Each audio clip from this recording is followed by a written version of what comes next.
हाँ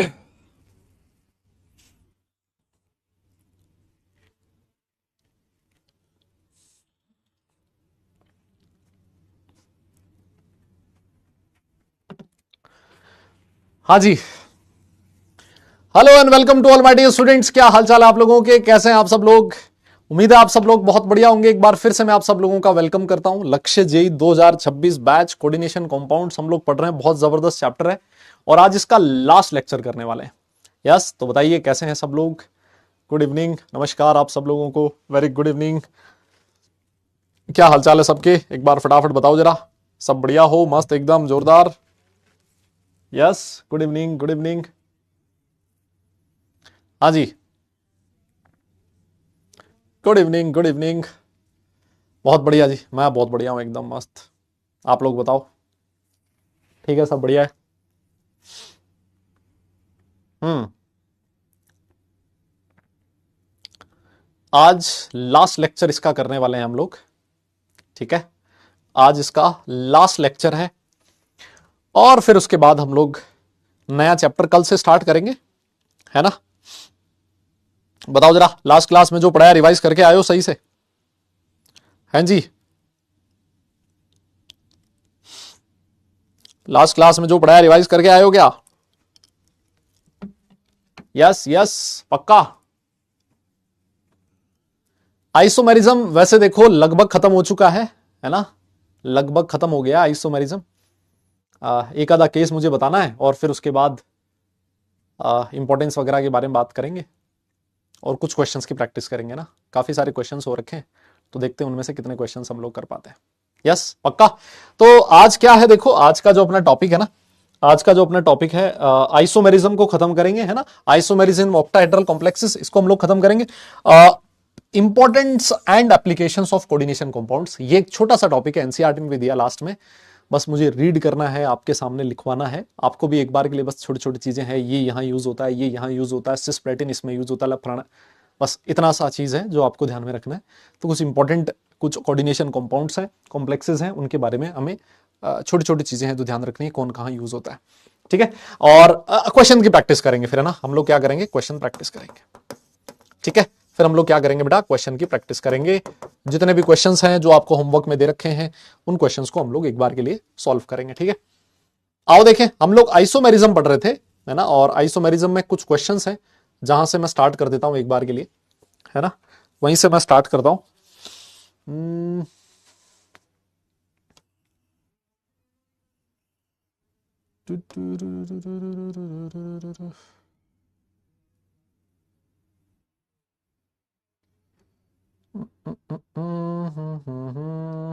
कुछ क्वेश्चंस हैं जो मैं आपके सामने बताने जा रहा हूं। आइए जनाब, है ना? पहले कुछ क्वेश्चन से स्टार्ट करते हैं, फिर थोड़ा पढ़ेंगे, फिर उसके बाद कुछ क्वेश्चंस करेंगे, है ना? अब किसका एनिवर्सरी? हाँ, किसका एनिवर्सरी? ये अफवाह कौन फैला रहा है भाई? है ये अफवाह कौन फैला रहा है, बताओ? आते ही मतलब क्लास में, अरे अभी तो स्टार्ट नहीं किया यार, है? स्टार्ट किए मतलब 5 मिनट के बीच में ही। ये अफवाह है बेटा, अफवाह है ना? इन ऐसी अफवाहों पे ध्यान ना दें, है ना? ऐसी अफवाहों पे ध्यान ना दें। हाँ,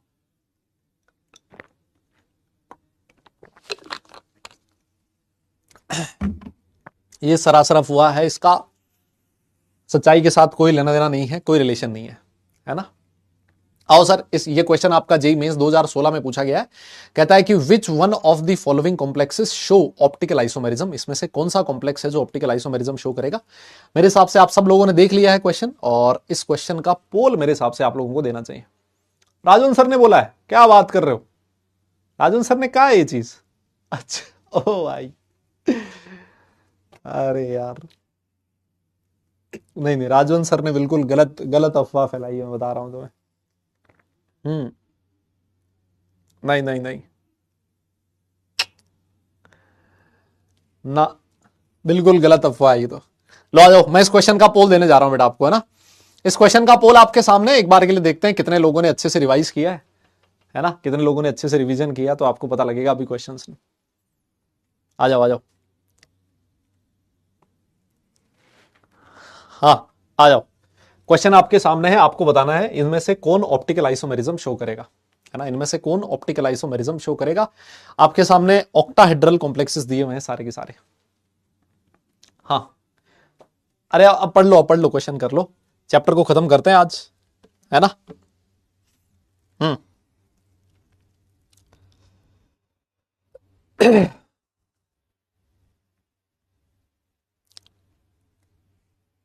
यस, पोल ही नहीं, अच्छा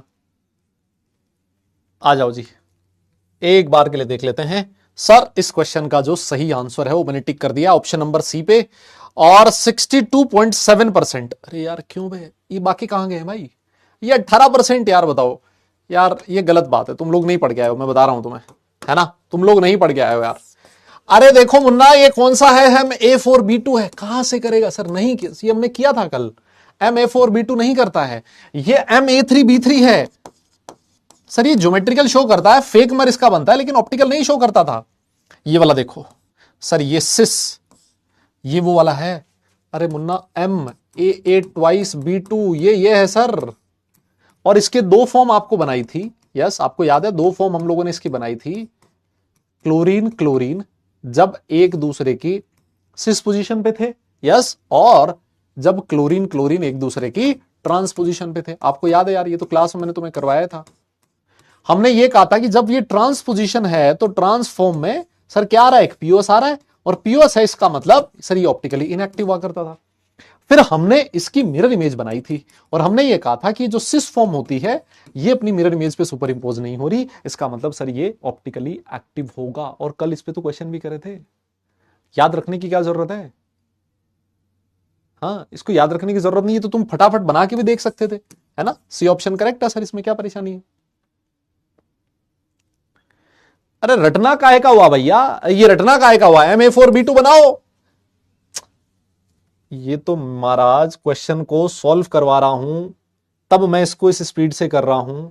MA4B2 ऑप्टिकल आइसोमेरिज्म क्यों नहीं शो करता, ये तुम्हें बता चुका हूं ना, तुम्हें पूरा डेरिवेशन वापस थोड़ी ना बताते हो। अब मान लो तुम कोई क्वेश्चन करते हो फिजिक्स या फिर मैथ्स में, है ना, तो उस क्वेश्चन का एक डेरिवेशन होता है, मतलब एक कोई फॉर्मूला लिखते हो, फॉर्मूले का डेरिवेशन होता है, और वो डेरिवेशन के बाद एक फॉर्मूला बनता है।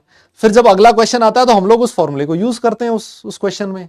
ऐसा थोड़ी ना है कि उस क्वेश्चन में वापस से पूरा डेरिवेशन करते हैं और फिर फॉर्मूला लगाते हैं, ऐसा नहीं करते ना। तो भैया ये वही तो है, आपको कल वाले क्लास में बता दिया कि ये ज्योमेट्रिकल आइसोमेरिज्म शो करता है, ऑप्टिकल नहीं करता, इसमें पीओएस होता है, ये होता है, फलाना होता है, सब कुछ कर दिया। आज जब क्वेश्चन आएगा तो वापस थोड़ी ना करूंगा यार, कैसी बात कर रहे हो तुम लोग, हैं बताओ। तो समझदार बच्चे हो तुम, फिर भी मतलब ऐसी हरकतें कर रहे हो, है ना। आओ सर, आओ, आ जाओ। अगला क्वेश्चन आपके सामने ये रहा। नेक्स्ट क्वेश्चन आपके सामने ये रहा, नेक्स्ट क्वेश्चन आपके सामने ये रहा। देखो जी क्या कहता है, लिखता है which of the following coordination compounds is incapable of showing geometrical isomerism. इनमें से ऐसा कौन सा कोऑर्डिनेशन कंपाउंड्स है जो कि इनकैपेबल है ज्योमेट्रिकल आइसोमेरिज्म शो करने में। कौन सा ज्योमेट्रिकल आइसोमेरिज्म शो नहीं करता, कौन सा ज्योमेट्रिकल आइसोमेरिज्म शो नहीं करता। PT Cl2NH3 twice, COCl2NH3 4, CONO2 3, NH3 whole thrice, COEN whole thrice 3+, है ना। ये वाला क्वेश्चन है, और मुझे लगता है कि जैसे ही आप चार ऑप्शन पढ़ते हो, चार ऑप्शन पढ़ते ही आपको इस क्वेश्चन का आंसर याद आ ही जाता है। मैं इस क्वेश्चन का पोल आप लोगों की स्क्रीन पर दे देता हूं, 30 सेकंड का पोल आपके सामने ये रहा, है ना। सर ये किसका एग्जाम्पल था, आप अगर इसको देखोगे तो सर ये एग्जाम्पल है MA2B2, यस ये इसका एग्जाम्पल है। सर ये वाला किसका एग्जाम्पल है, MA2B4। ये वाला किसका एग्जाम्पल है, MA3B3, यस। और सर ये है MAA होल थ्राइस, ये इसका एग्जाम्पल है। तो आपको ये बताना है कि जो हमने कल ज्योमेट्रिकल आइसोमेरिज्म पढ़ी थी, ऑप्टिकल आइसोमेरिज्म पढ़ी थी, कहां पर ऐसा नहीं हो रहा था। हाँ जी, कहां पर ऑप्टिकल ज्योमेट्रिकल आइसोमेरिज्म नहीं आ रही थी। सर देखो इसमें तो कोई दिक्कत ही नहीं है सर, ये तो ये हमने लिखा था कि इसका सिस, ये जो प्लेटिन है ना, सिस प्लेटिन है ना, 2 Cl एक साइड थे, है ना, तो हमने लिखा था ये सिस प्लेटिन होता है, और 2 Cl ऑपोजिट साइड है तो सिस और ट्रांस बन सकती है। इस वाले का भी आपको बताया था कि अगर मान लो 2 क्लोरीन एक दूसरे के बिल्कुल पास पास हैं तो सिस फॉर्म बन जाएगी, और दूसरे के अंदर दोनों जो क्लोरीन होंगे वो एक दूसरे से बहुत दूर दूर होंगे। बोलो ये 2 क्लोरीन यहां आ गए, तो सर ये इसकी ट्रांसफॉर्म बन गई, सर यहां भी सिस ट्रांस हो रहा था। Ma3B3, अरे ये तो मतलब रात को 3 बजे भी याद होना चाहिए, ये तो फेक और मर शो करता था। सबसे जो लास्ट वाला था सर, रिजल्ट देख लेते हैं। 80% लोगों ने सही जवाब दिया है कि सर जो MAA होल थ्राइस है ये ज्योमेट्रिकल आइसोमेरिज्म शो नहीं करता। अर्नव, सोहम और मनन दत्ता, ये हमारे 3 होनहार बालक हैं। यस, ये तो हमने लिखा था ना कल, ये वाला ज्योमेट्रिकल आइसोमेरिज्म शो नहीं करता था, अगर आपको याद हो तो, लेकिन ये ऑप्टिकल आइसोमेरिज्म शो करता था। मैंने ये भी लिखवा रखा था, है ना। और बहुत इंपॉर्टेंट ये वाला कंपाउंड है, इसके बारे में खूब सारा क्वेश्चन पूछा जाता है। ठीक है, मेरे हिसाब से आगे चलना चाहिए अगले क्वेश्चन की तरफ। और नेक्स्ट क्वेश्चन बेटा आप लोगों की स्क्रीन पर ये रहा। नेक्स्ट क्वेश्चन आप लोगों की स्क्रीन पर ये रहा। अगला क्वेश्चन आपके सामने है, आइए जनाब। हाँ जी, आइए। नेक्स्ट क्वेश्चन क्या कह रहा है? लिखता है कि optical isomerism is not shown by the complex. इसमें से कौन सा कॉम्प्लेक्स ऐसा है जो ऑप्टिकल आइसोमेरिज्म शो नहीं करता? COOX whole thrice, COEN twice Cl2 cis form, trans form, और ये सब कुछ आपको नोटंकी दे रखी है, बताओ।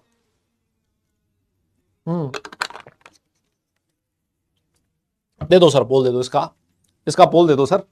और इतने क्वेश्चन करवाने के बाद ये क्वेश्चन अगर ना कर पाओ ना बेटा, तो 2-4 रेप्टे मार लेना खुद को ही। हाँ, मैं सही बता रहा हूं, 2-4 मार ही लेना खुद को, क्या पता कल आई जाए तुम में, है ना।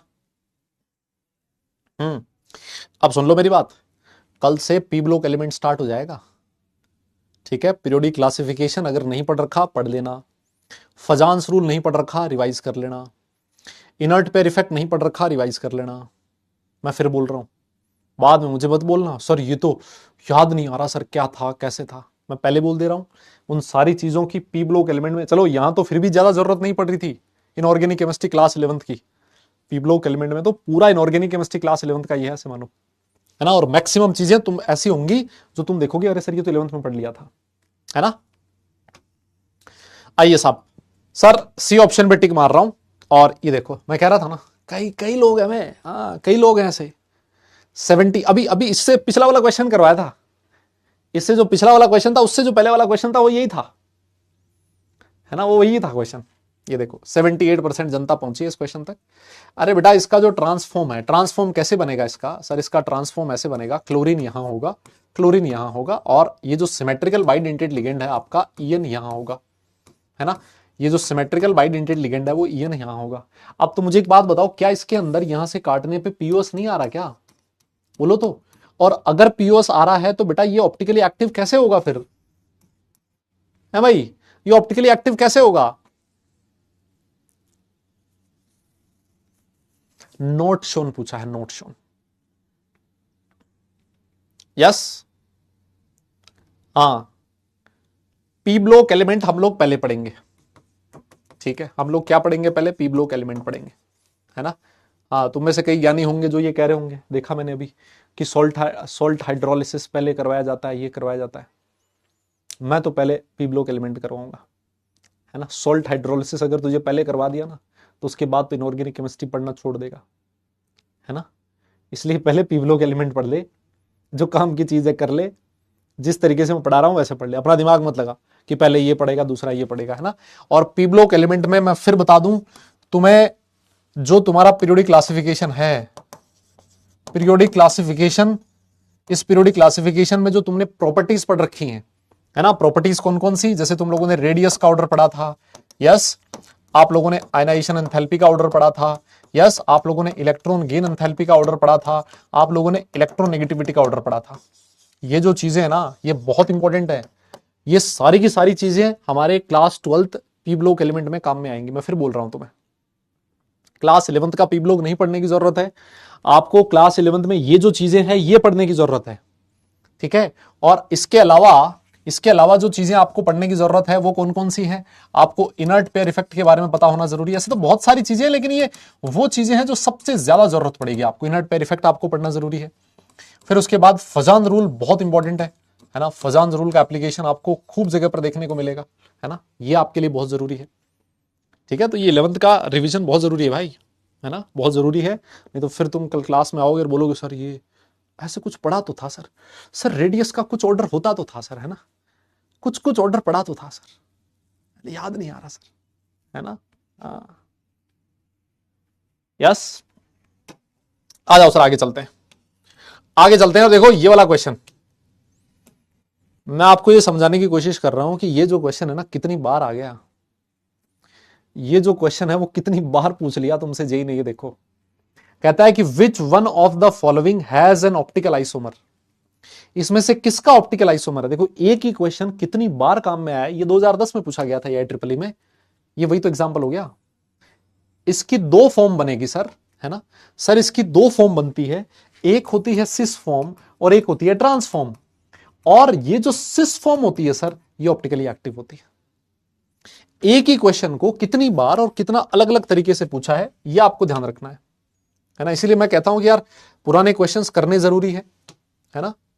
आओ देखें एक और क्वेश्चन। यस, नेक्स्ट क्वेश्चन देखो, अगला क्वेश्चन आपकी स्क्रीन पर है, जेई मेंस 2013 का क्वेश्चन है। ये कहता है कि which of the following does not show optical isomerism, इसमें से कौन सा ऑप्टिकल आइसोमेरिज्म शो नहीं करता। ये कंपाउंड दे रखा है, एक और दे रखा है, तीसरा और चौथा, ये चार ऑप्शंस आपके सामने, कौन सा ऑप्टिकल आइसोमेरिज्म शो नहीं करता। डी एंड एफ ब्लॉक बेटा अगली अगली उसमें होगा, इसके बाद पी ब्लॉक एलिमेंट के साथ बाद है ना, जो आपका मॉड्यूल दिया हुआ है, जो आपका टेस्ट वो प्लानर दिया हुआ है ना, जो आपका लेक्चर प्लानर दिया है उसमें पी ब्लॉक एलिमेंट पहले है। और क्योंकि लेक्चर प्लानर के अकॉर्डिंग ही आपके AITS वगैरह आपके जो टेस्ट वगैरह होते हैं उसके अकॉर्डिंग प्लान रहते हैं पहले से, तो हम उसमें अब चेंज नहीं कर सकते, जो उसने दिया है हम लोग लेक्चर प्लानर के अकॉर्डिंग ही चलेंगे ना। और उसमें पी ब्लॉक एलिमेंट दिया तो उसको हम लोग पहले करेंगे, ठीक है। चलिए आपके सामने ये वाला question, which of the following does not show optical isomerism, है ना, इनमें से कौन सा ऑप्टिकल आइसोमेरिज्म शो नहीं करता। हाँ जी, हाँ जी बताओ। ये तो बहुत, इसका आंसर जो है ना बहुत, वो तो बहुत ही फेमस है भाई। यस, वो तो बहुत ही फेमस है। सर 11th वाला पी ब्लॉक करना है क्या, नहीं उसको करने की जरूरत नहीं है, 11th वाला पी ब्लॉक रहने दे सकते हो आप।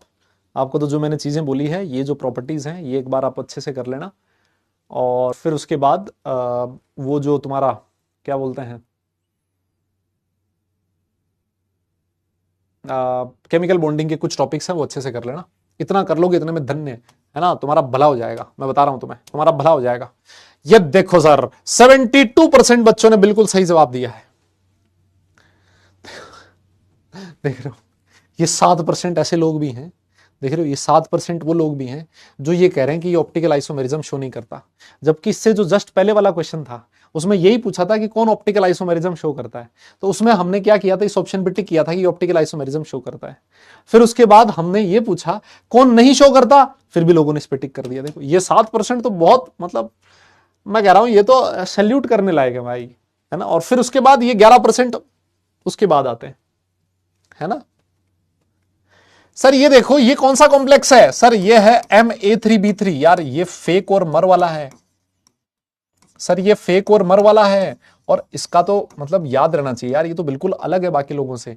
और सर जो फेक और मर होता था वो सिर्फ ज्योमेट्रिकल आइसोमेरिज्म शो करता था, उसके दो ज्योमेट्रिकल आइसोमर बनते थे, हमने वहां लिखा है। और ये क्वेश्चन आज ही दूसरी बार आया है कि ऑप्टिकल आइसोमेरिज्म शो नहीं करता,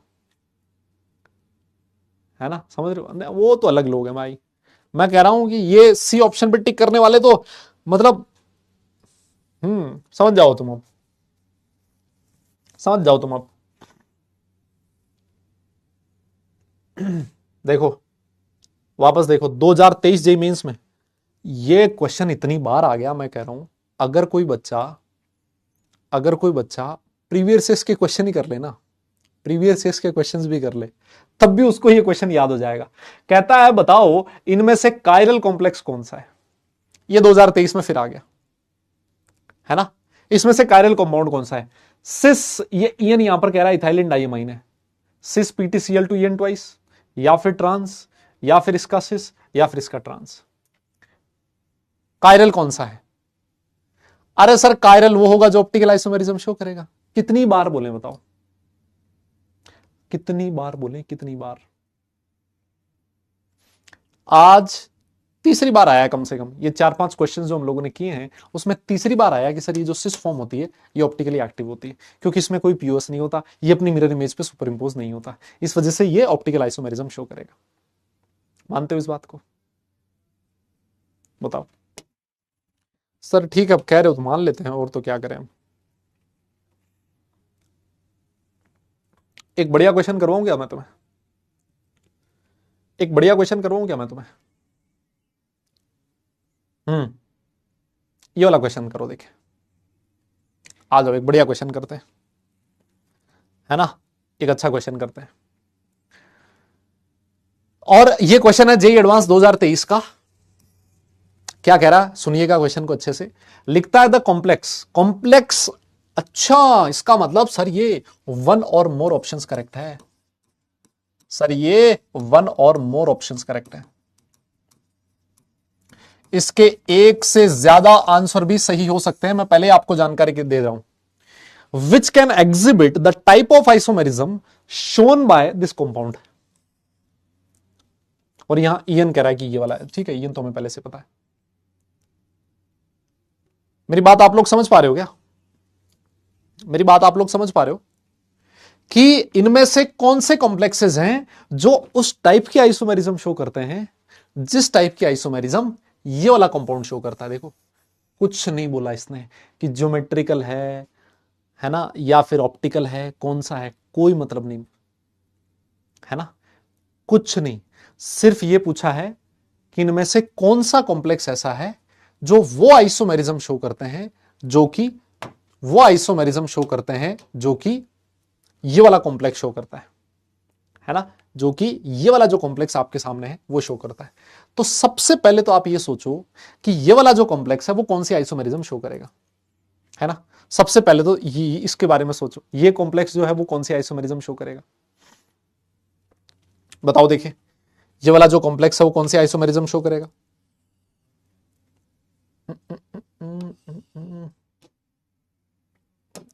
हाँ जी, ये वाला जो कॉम्प्लेक्स है वो कौन सी आइसोमेरिज्म शो करेगा? सर देखो ये कॉम्प्लेक्स है कौन सा, यहां पर है प्लेटिनम 2+। हमें ये पता है प्लेटिनम 2+ जो होता है वो स्क्वायर प्लेनर कॉम्प्लेक्स बनाता है। मानते हो इस बात को? कौन सा बनाता है? Square planar complex. और सर स्क्वायर प्लेनर कॉम्प्लेक्सेस जो होते हैं वो ऑप्टिकल आइसोमेरिज्म शो नहीं करते, वो सिर्फ और सिर्फ कौन सी ऑप्टिकल आइसोमेरिज्म शो करते हैं? जीआई, है ना, ज्योमेट्रिकल आइसोमेरिज्म शो करते हैं।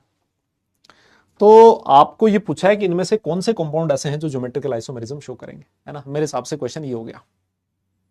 यस, मेरे हिसाब से क्वेश्चन ये हो गया, इनमें से कौन कौन से कंपाउंड्स ऐसे हैं जो ज्योमेट्रिकल आइसोमेरिज्म शो करेंगे, है ना। और मैं इस क्वेश्चन का पोल दे रहा हूं आपको ना, मल्टीपल चॉइस ऑप्शन है, मल्टीपल चॉइस क्वेश्चन है, और मैं इसका टाइमलेस पोल दे देता हूं आपको, ठीक है। तो जैसे ही हो जाए आप मुझे उसका आंसर बता देना, ठीक है। पोल मैंने आपके सामने दे दिया, एक बार के लिए करो जरा, है ना। आओ सर एक बार समझ लेते हैं, क्वेश्चन को कर लेते हैं। ये जो फर्स्ट ऑप्शन है सर प्लेटिनम 2+ है, प्लेटिनम 2+ मतलब ये एक स्क्वायर प्लेनर कॉम्प्लेक्स है। और अगर ये स्क्वायर प्लेनर कॉम्प्लेक्स है तो सर देखो ये हो गया पीटी, ये हो गया आपका ईएन, और ये 2 एससीएन है सर, एससीएन। मुझे एक बात बताइए, इसके साथ तो कोई छेड़खानी हो नहीं सकती है, तो फिक्स रहेगा। अगर मैं इस एससीएन को उठा के यहां भेज दूं या इसको उठा के यहां भेज दूं तो क्या कोई नया स्ट्रक्चर बन रहा है क्या कोई नया आइसोमर बन रहा है क्या? बोले सर नहीं बन रहा। अगर नहीं बन रहा है इसका मतलब ये ज्योमेट्रिकल आइसोमेरिज्म शो नहीं करेगा। बताओ सर, एक बार के लिए सी ऑप्शन की तरफ चलते हैं सर। ये जो सी ऑप्शन है सर, इसमें देखो ये ऑक्टाहेड्रल कॉम्प्लेक्स है, ऑब्वियस है। यहां मैंने क्या किया, 2 NH3 को बिल्कुल पास पास रख दिया, है ना। और इसका सर जो दूसरा फॉर्म बनेगा उसमें मैंने 2 NH3 को ऑपोजिट रख दिया। सर ये इसकी सिस फॉर्म है और ये इसकी ट्रांस फॉर्म है, ठीक है सर। ये 2 फॉर्म बन गई इसकी, this is the cis form of this complex and this is the trans form, है ना। ये 2 फॉर्म बन गई। अब मुझे एक बात बताओ, ये तो सिस और ट्रांस 2 शो कर रहा है, ये MA2B4 का एग्जांपल है सर, ये बिल्कुल ज्योमेट्रिकल आइसोमेरिज्म शो करेगा, इसमें कोई दिक्कत नहीं है, कोई दो राय नहीं है ना। फिर उसके बाद नेक्स्ट पे चलते हैं सर, ये कौन सा है? ये भी बिल्कुल वैसा ही है, ये क्रोमियम हो गया सर, ये भी ऑक्टाहेड्रल कॉम्प्लेक्स है, यहां 2 ईएन दे रखा है, एक ईएन को मैंने यहां डाल दिया, एक ईएन मैंने यहां डाल दी। सर मेरे पास एक H2O है और एक SO4 है। H2O और SO4 या तो एक दूसरे के पास पास हो, ये मैंने इनकी सिस फॉर्म बना दी, और दूसरी फॉर्म में मैं क्या करूंगा सर, इनकी ट्रांसफॉर्म बना दूंगा। ये देखो सर, ईएन यहां, ईएन यहां, ये देखिए H2O और SO4, देखो सर ये दो अलग अलग हैं सर, बिल्कुल दो अलग अलग हैं। ये सिस फॉर्म कह सकता हूं, ये ट्रांसफॉर्म कह सकता हूं, इसका मतलब ये भी ज्योमेट्रिकल आइसोमेरिज्म शो करेगा। अब बच्चे के दिमाग में जो कंफ्यूजन होता है वो इसका होता है, ये वाला जो कॉम्प्लेक्स है। तो फिर बच्चा क्या करता है ना, वो ये सोचता है कि सर ये कॉम्प्लेक्स कौन सा है, सर ये कॉम्प्लेक्स ऐसा लग रहा है Ma2B2 है ना। और जैसे ही Ma2B2 होता है उसके दिमाग में सिर्फ आता है स्क्वायर प्लेनर कॉम्प्लेक्स। उसको लगता है कि स्क्वायर प्लेनर कॉम्प्लेक्स जो होता है Ma2B2 ए सिस फॉर्म पे और बीबी ट्रांस, ए सिस और ए ट्रांस, तो सर सिस और ट्रांस दो फॉर्म बन जाएगी, है ना। और वो उसको लगता है कि जो ऑप्शन नंबर बी है वो भी करेक्ट होना चाहिए। लेकिन मैं आपके जानकारी के लिए बता दूं, ये जो कॉम्प्लेक्स है Zn, सबसे पहले तो इस कॉम्प्लेक्स में इस जिंक का हाइब्रिडाइजेशन क्या है, सबसे इंपॉर्टेंट चीज तो ये। सर यहां जिंक जो है उसकी ऑक्सीडेशन स्टेट +2 है ना। सर हमने पढ़ रखा है कि जो जिंक होता है Ar4s2 3d10 होता है सर। और अगर जिंक का ऑक्सीडेशन स्टेट +2 है सर, इसका मतलब ये 3d10 है। और अगर 3d10 है, इसका मतलब सर इसका जो हाइब्रिडाइजेशन रहा होगा वो कौन सा रहा होगा सर, इसका हाइब्रिडाइजेशन रहा होगा sp3। सर इसका अंदर वाला डी ऑर्बिटल खाली नहीं है सर, इसका 4s और 4p के 3 ऑर्बिटल आपस में इंटरमिक्स होके sp3 हाइब्रिडाइजेशन शो करेंगे। और sp3 हाइब्रिडाइजेशन का मतलब है सर इसकी जो ज्योमेट्री है वो कैसी होगी, टेट्राहेड्रल। और आपकी जानकारी के लिए मैं बता दूं, मैंने ये चीज लिखवाई है आपको 2 बार कम से कम, कि tetrahedral complexes do not show GI. इस पे कांटा मारना है, ये जीआई शो नहीं करेगा। बात समझ रहे हो क्या, ये जीआई शो नहीं करेगा। तो सर इस केस में जो करेक्ट आंसर होगा वो कौन कौन सा होगा, एक तो सी और एक डी। और एक बार के लिए इसका रिजल्ट देख लेते हैं, ये रहा आपके सामने रिजल्ट।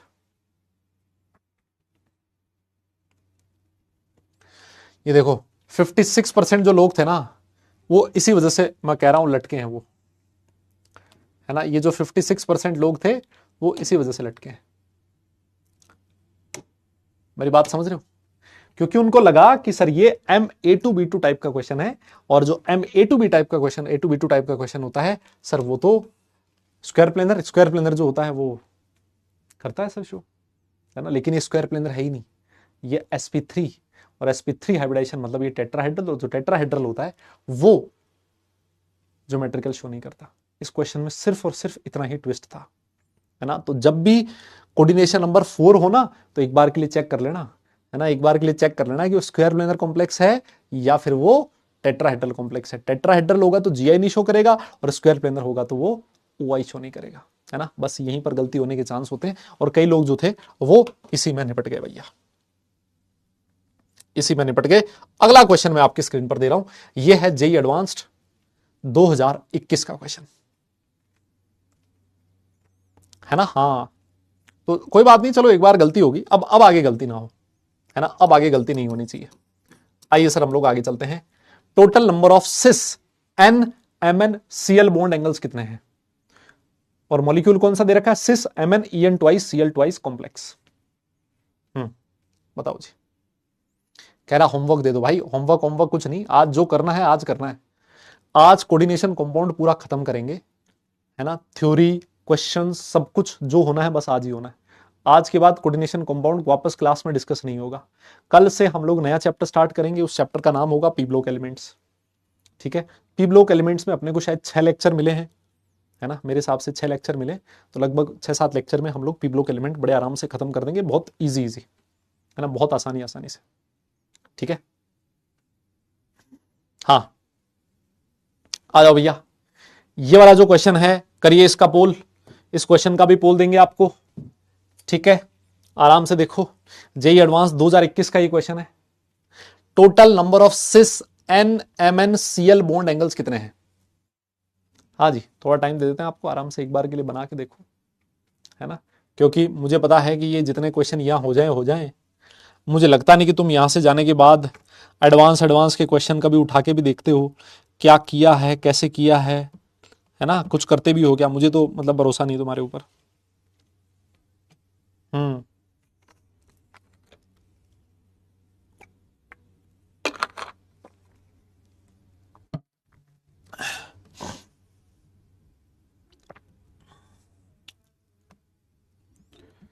हाँ जी, दे दें पोल अगर तुम कहो तो, दे दें पोल पक्का। आओ सर जाओ। ये जो क्वेश्चन है सर, इसका इंटीजर टाइप पोल मिलेगा, है ना, और इंटीजर टाइप पोल में 30 सेकंड दे देते हैं। 30 सेकंड का पोल इंटीजर टाइप आपकी स्क्रीन पर ये रहा, करो देखें, निपटाओ। हाँ जी,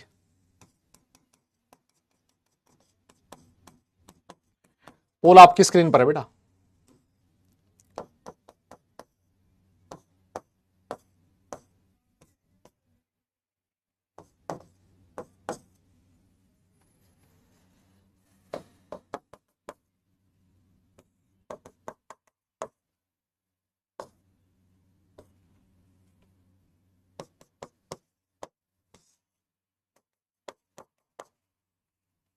हम्म,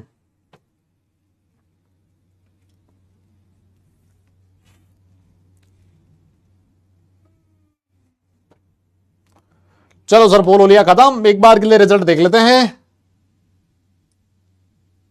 ये देखो 53 पे लटक गई भाई, जनता तो 53 पे लटक गई है भाई। अरे क्या हो गया, मतलब ये तो मैथ्स का क्वेश्चन हो गया, ज्योमेट्री वोमेट्री का क्वेश्चन हो गया यार, केमिस्ट्री का क्वेश्चन ही नहीं रहा, बताओ। ऋतिक, मंत्र, पटेल और अर्नव, सुनो देखो, ये मैंने आपके सामने, है ना, थोड़ा सा आपका मुंह वापस खोल दिया जाए थोड़ी देर के लिए। हाँ जी, आ जाओ। देखो, ये देखो, इसमें क्या दिक्कत है यार, बताओ ना। ये आपने सिस फॉर्म बना ली इसकी, है ना, ये इसकी सिस फॉर्म बना ली। यहां पर मैंने CH2 लिखा नहीं है ना, आप लोग समझ जाना, इथाइलिन डाइमाइन ये होता है। आपसे पूछा है कि बताओ NMnCl कितने सिस बॉन्ड्स हैं। मैं इस वाले नाइट्रोजन को पकड़ता हूं, एक बार के लिए सुनना, है ना। मैं क्या कर रहा हूं ना दादा, इस क्वेश्चन को करना कैसे, इधर देखो, मैं क्या कर रहा हूं, इस वाले नाइट्रोजन को पकड़ रहा हूं, ये Mn है बेटा, NMnCl, क्या ये सिस है? बिल्कुल है सर। ट्रांस तो होता है, मतलब 180 डिग्री। NMnCl ये सिस है, बिल्कुल है सर। NMnCl क्या ये भी सिस है? बिल्कुल है सर। क्या इसके अलावा और कोई ये बॉन्ड बना सकता है NMnCl? नहीं सर। इसका मतलब ये वाला जो नाइट्रोजन है, इसके रिस्पेक्ट में दो बॉन्ड ऐसे हैं जो सिस पोजीशन पे हैं, और जो NMnCl है। ठीक है सर, ये समझ में आ गया। फिर उसके बाद इस वाले नाइट्रोजन को पकड़ो, NMnCl क्या ये जो बॉन्ड है, क्या ये सिस है? सर बिल्कुल है। NMnCl क्या ये सिस है? नहीं सर, ये तो ट्रांस हो गया। इसका मतलब ये वाला जो नाइट्रोजन है, सिर्फ और सिर्फ एक ही NMnCl सिस बॉन्ड बनाएगा। यस, ठीक है सर, बहुत बढ़िया। अब आप किसको पकड़ोगे? इस नाइट्रोजन को पकड़ो। NMnCl सिस है? बिल्कुल है। NMnCl सिस है? बिल्कुल है सर। इसका मतलब सर ये जो नाइट्रोजन है वो दो बॉन्ड बना रहा है। इस वाले को पकड़ो, ये वाला नाइट्रोजन NMnCl, अरे सर ये तो ट्रांस है। NMnCl सर ये सिस है, एक ही बनाएगा। तो कितने हो गए? 2 + 1 + 1 + 2, और अगर ये गिनती करोगे ना, तो जो मैंने गणित पढ़ी है उसके हिसाब से तो 6 आएगा। आपने अगर कुछ और पढ़ा है तो हमें नहीं पता।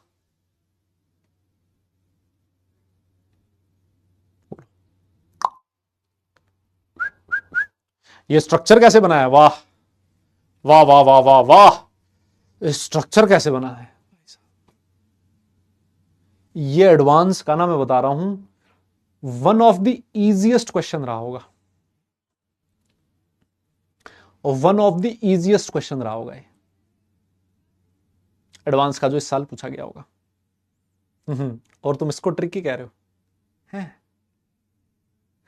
अरे बेटा, आपने कितने लिख दिए वो मुझे नहीं पता, है ना। आपने कितने लिखे हैं वो मुझे नहीं पता, कौन से सही है वो पता है, कुछ है। आपने तो 10 लिख दिए होंगे, उसमें क्या करना है? 8 कर लिए होंगे, 9 कर लिए होंगे काउंट, उससे क्या फर्क पड़ता है? सिस वाले गिनते हैं से। सिस का मतलब है 180 डिग्री का एंगल नहीं होना चाहिए, है ना, वो सिस होगा।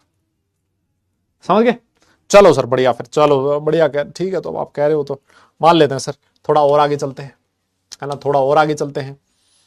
और अब हम आ जाते हैं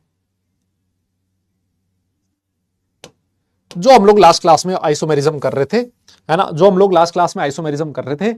ये वाली टेबल थी जो लास्ट क्लास में मैंने जाते जाते आप लोगों को बनवाई थी, है ना। ये वाली टेबल थी जो जाते जाते हम लोगों ने क्लास में बनाई थी, और इसमें मैंने आपसे कहा था कि जो शुरू वाले 3 हैं ये तो भयंकर इंपॉर्टेंट है, यस, एक और जो आपने देखा ही आज कितनी बार ये वाला क्वेश्चन पूछा गया है, दूसरा और तीसरा, इन पे जो क्वेश्चंस आते हैं वो ज्यादा आते हैं, है ना, और उसमें से भी खास तौर पे फर्स्ट और सेकंड, है ना, यहां तो भर भर के क्वेश्चंस पूछे जाते हैं, तो ये बहुत इंपॉर्टेंट है, तो इनको आप लोग अच्छे से करिएगा, मेरा आपसे कहने का मतलब ये था।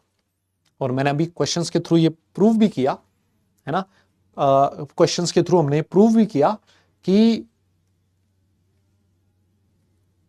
इन पे क्वेश्चन ज्यादा आते हैं ना, ये मैंने प्रूव किया। ठीक है, बहुत बढ़िया सर। तो अब अरे ऑप्टिकल आइसोमेरिज्म नहीं देखने तो कह रहा 12 कुछ भी। नेक्स्ट देखो, अब इसके बाद एक आधा एग्जांपल और देख लेते हैं यार भाई ना, बाकी सब में तरीका सेम ही है, कोई डिफरेंस नहीं है। मैं आपके सामने नेक्स्ट एग्जांपल प्रस्तुत करना चाहता हूं, MAB होल थ्राइस, और मैं आपसे यह जानना चाहता हूं कि बताइए इसके कितने ज्योमेट्रिकल आइसोमर्स बनेंगे, ये ज्योमेट्रिकल आइसोमेरिज्म शो करेगा कि नहीं करेगा, सबसे पहले तो ये बताओ। हाँ,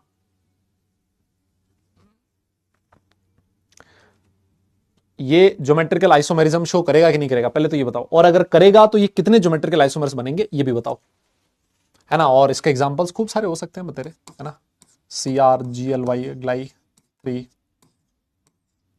है ना, ये लिख सकते हो। यस, करेगा क्या, पक्का? अच्छा ठीक है, चलो आप कह रहे हो तो मान लेते हैं कि सर ये GI शो करेगा, है ना। कैसे बनाए सर, यार बार बार बनाने का तरीका एक ही है, वही ट्रांसपोजिशंस बनाओ। सर ये AB है, ये रहा सर एक AB, सर ये रहा एक AB, और ये रहा सर एक AB। अरे सर ट्रांसपोजिशन कौन कौन सी है, इसकी ट्रांसपोजिशन है AB, AB और AB। सर ये इसकी ट्रांसपोजिशंस हैं। सर मैंने एक काम कर दिया, मैंने कहा क्या किया, कहता है मैंने एक काम कर दिया सर, मैंने ये वाला जो AB था उसको तो AB रहने दिया, लेकिन इसको BA कर दिया। मैंने कहा अच्छा, बोले हाँ सर ऐसा कर दिया। मैंने कहा इससे क्या हुआ, कहता है सर ट्रांसपोजिशन देखो AA AB और BB हो गई, AA BB और AB हो गई, ये हो गई सर ट्रांसपोजिशन। अरे तो मैंने कहा ये तो ट्रांसपोजिशंस दोनों अलग अलग हैं, बोल रहा हाँ सर अलग है, और अगर ये दोनों ट्रांसपोजिशन अलग है इसका मतलब सर ये ज्योमेट्रिकल आइसोमेरिज्म शो करेगा, और करेगा तो इसके कितने ज्योमेट्रिकल आइसोमर्स बनेंगे, 2 ज्योमेट्रिकल आइसोमर्स बनेंगे। कितने आइसोमर्स बनेंगे सर, इसके 2 ज्योमेट्रिकल। ये नो GI वाला कौन है बे, ओ ये 2 नो GI वाला कौन है भाई? अरे क्या हो गया, इसमें क्या दिक्कत है बताओ, ये 2 GI नहीं बने क्या? हैं जी, हद है भाई।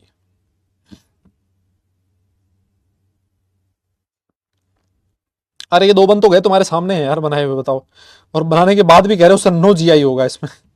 मुझे तो ये नहीं समझ में आ रहा क्यों होगा नो GI है।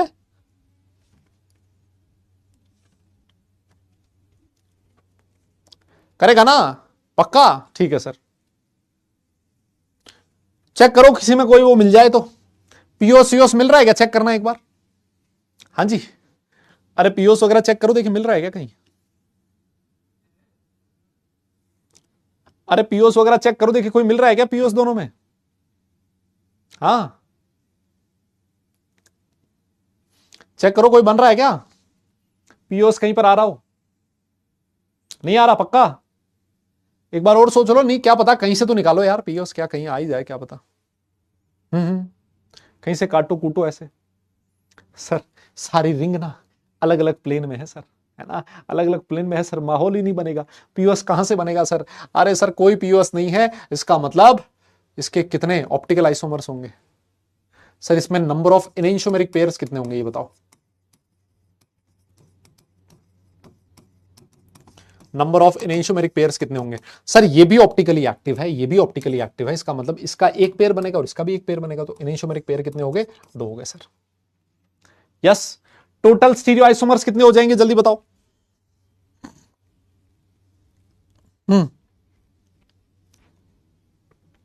यस, टोटल स्टीरियो आइसोमर्स कितने हो गए, है ना, यहां लिख दो बोथ आर ऑप्टिकली एक्टिव, है ना, बोथ आर ऑप्टिकली एक्टिव।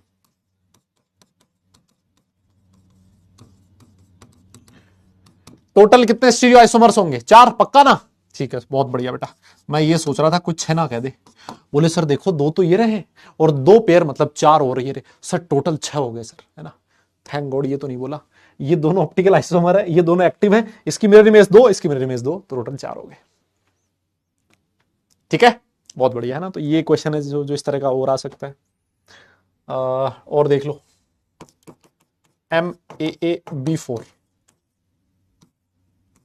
ये बताओ देखें।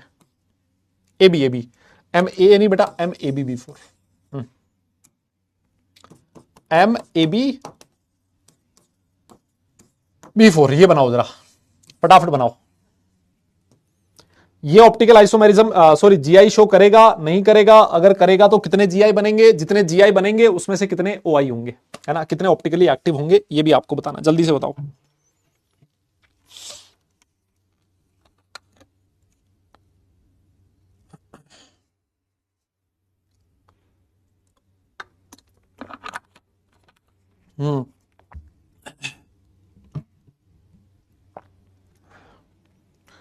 पक्का नो जीआई? क्या बात कर रहे हो, सोच लो भाई एक बार और, फिर सोच लो, कहीं गलत हो जाएगा फिर तुम पलटोगे, मैं बता रहा हूं तुम्हें,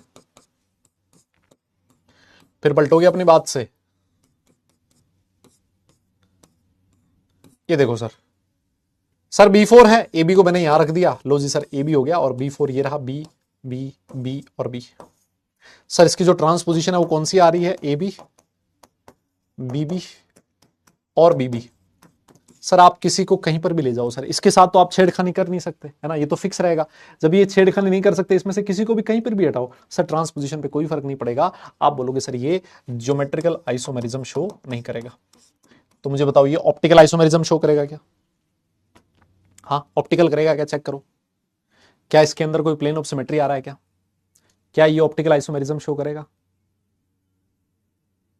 क्या ये ऑप्टिकल आइसोमेरिज्म शो करेगा?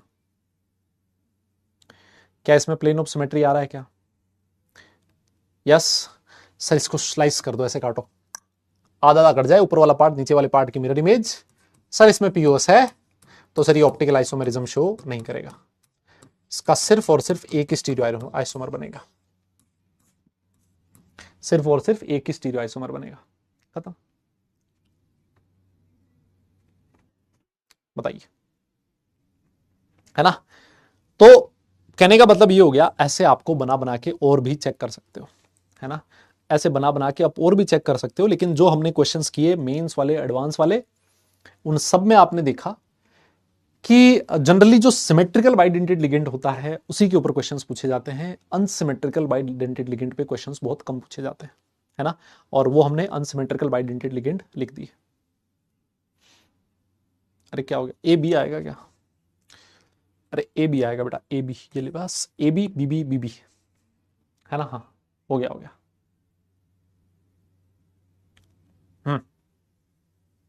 ठीक है, तो बस एक स्टीरियो आइसोमर बनेगा। तो ऐसे अगर और भी आप बोलोगे सर और भी करने हैं हमें, तो मैंने कहा और भी करने हैं तुझे, बोले हाँ सर करने हैं। मैंने कहा ये ले, आराम से घर बैठ के कर लियो, यस आराम से घर बैठ के कर लियो। देख मैंने तुझे ये वाला करवा दिया, मैंने तुझे ये वाला करवा दिया, कुछ और भी एग्जाम्पल से बनाते रहियो, 2 5 6 3 4 7 12 24 भी बन रहे हैं, 12 6, आराम से घर बैठ के करियो, है ना, आराम से घर बैठ के करना। लेकिन इसका सारे ये मैं क्लास में तो नहीं करवाऊंगा, ठीक है ना, ये मैं सारे क्लास में तो नहीं करवाऊंगा, और ना ही इसको करवाने का फायदा, क्योंकि जब मैंने 30-40 करवा दिए, 5-7 एक बार आप खुद देख लेना, इन पे क्वेश्चंस भी कम पूछे जाते हैं, ठीक है, और नहीं पूछे जा रहे, इस वजह से इसको करने की कोई जरूरत भी बहुत ज्यादा मुझे नहीं लगती, पर्सनली फील नहीं होती। लेकिन मुझे लगता है कि जब कभी आएगा ये एग्जाम में, मान लो कभी इसने अगर कर लिया, एग्जाम में पूछ भी लिया, तो आप लोग कर पाओगे उसको, क्योंकि आपको सारा मेथड बता रखा है, किसमें क्या करना है, कैसे करना है, किसको ट्रांसपोजिशन कैसे देखनी है। बस मेरी तरफ से आइसोमेरिज्म हो चुकी है खत्म। एक क्वेश्चन अगर तुम लोग कहो तो मैं और करवा दूं, बस उसके बाद आगे चलेंगे। आ जाओ, the total number of possible isomers for, एक क्वेश्चन आपके सामने ये रहा। आ जाओ, the total number of possible isomers for PTNS34Cl2Br2 is, JEE advance 2021 का क्वेश्चन है, जेईई एडवांस 2021 का क्वेश्चन है। हाँ जी, अच्छा छुट्टी, हाँ हाँ छुट्टी दे दें फिर आपको, कुछ भी छुट्टी दे दो। हाँ जी आ जाइए, करिए करिए, क्वेश्चन आपकी स्क्रीन पर है। The total number of possible isomers, है ना, आपके सामने कंपाउंड लिखा है, इसके टोटल आइसोमर्स कितने बनेंगे वो आपसे क्वेश्चन में पूछा है।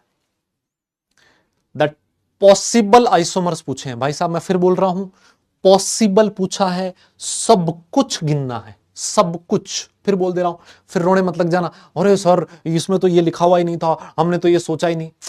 पॉसिबल लिखा है, पॉसिबल, सब कुछ गिनना है, मैं फिर बोल दे रहा हूं, सब कुछ गिनना है। यस, हां, सब कुछ गिनना है।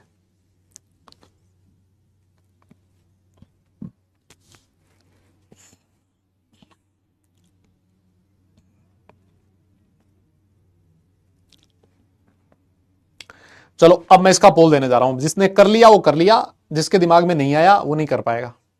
और इसका पोल मैंने दे दिया बेटा, 30 सेकंड का पोल आपकी स्क्रीन पर, इंटीजर टाइप क्वेश्चन है ये वाला, है ना, इंटीजर टाइप क्वेश्चन, उसका पोल आपके सामने ही रहा, करो। सब कुछ गिनना है बेटा, पॉसिबल में सब गिना जाएगा, स्ट्रक्चरल, ऑप्टिकल, ज्योमेट्रिकल, कुछ भी आ जाए सब गिना जाएगा, सब, सब गिना जाएगा। गिनो फटाफट।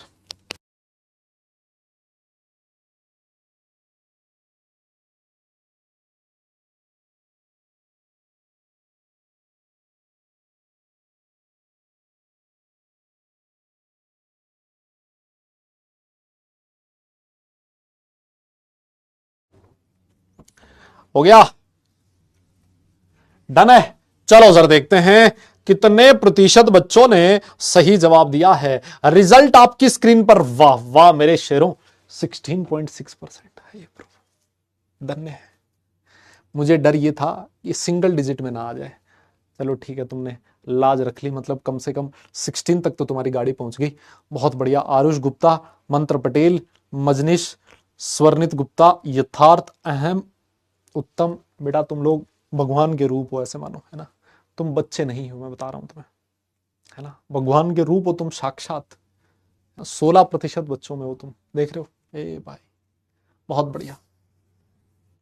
आओ आओ आओ सर, देखो क्या है ना, ये जो क्वेश्चन है ना सर, सबसे पहले तो आप एक बात बताओ, ये जो कंपाउंड है PTNS34Cl2Br2, सर इसके कितने आइसोमर बन सकते हैं? तो आपने कहा सर ये कंपाउंड है Ma4B2 वाला, है ना। Ma4B2 जो होता है सर, ये AI तो OI तो शो करेगा नहीं, है ना, OI शो नहीं करेगा सर। ये जो कंपाउंड जो बनाया हुआ कंपाउंड है सर, ये क्या कर सकता है सर, ये GI शो कर सकता है सर। मैंने कहा कैसे? बोले सर देखो, 2 क्लोरीन पास पास सिस बन सकता है इसका, और 2 क्लोरीन दूर दूर इसका ट्रांस भी बन सकता है सर। सर ये सिस ट्रांस जरूर शो कर सकता है। मैंने कहा बात तो तेरी सही है, मतलब इस कंपाउंड के 2 आइसोमर बन गए, सिस और ट्रांस, ठीक है सर। मैंने कहा यार एक बात बता, एक ये ऐसी कोई आइसोमेरिज्म शो कर सकता है जिसमें मैं एक Br को बाहर अंदर ले आऊं और एक क्लोरीन को बाहर भेज दूं? बोले हाँ सर बिल्कुल कर सकता है, इसको हम लोग आयनाइजेशन आइसोमर बोलते थे। क्या बोलते थे? आयनाइजेशन आइसोमर बोलते थे।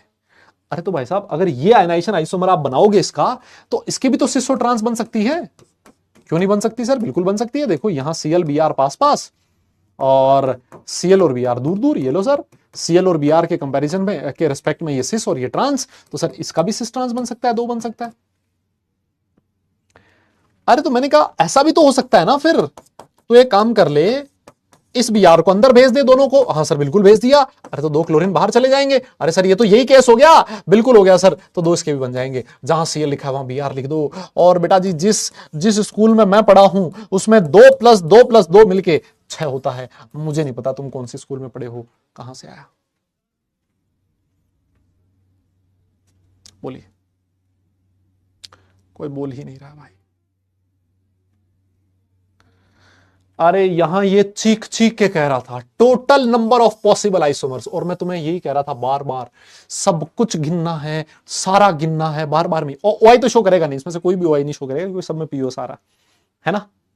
ये बताओ, ये क्वेश्चन, ये JEE एडवांस 2021 में था, बताओ 2021 JEE एडवांस में आइसोमेरिज्म पे 2 क्वेश्चन आए, बताओ। एक तो ये वाला क्वेश्चन था और एक ये वाला क्वेश्चन था, सोचो, दोनों का आंसर 6 6 था। ये भी देखो। और दोनों क्वेश्चन 2021 जेईई एडवांस। सोचो एक ही पेपर में एक ही चैप्टर से एक ही टॉपिक के ऊपर 2 क्वेश्चन आए एडवांस में। समझ रहे हो तुम मेरी बात? एडवांस में कितनी बड़ी बात है भाई।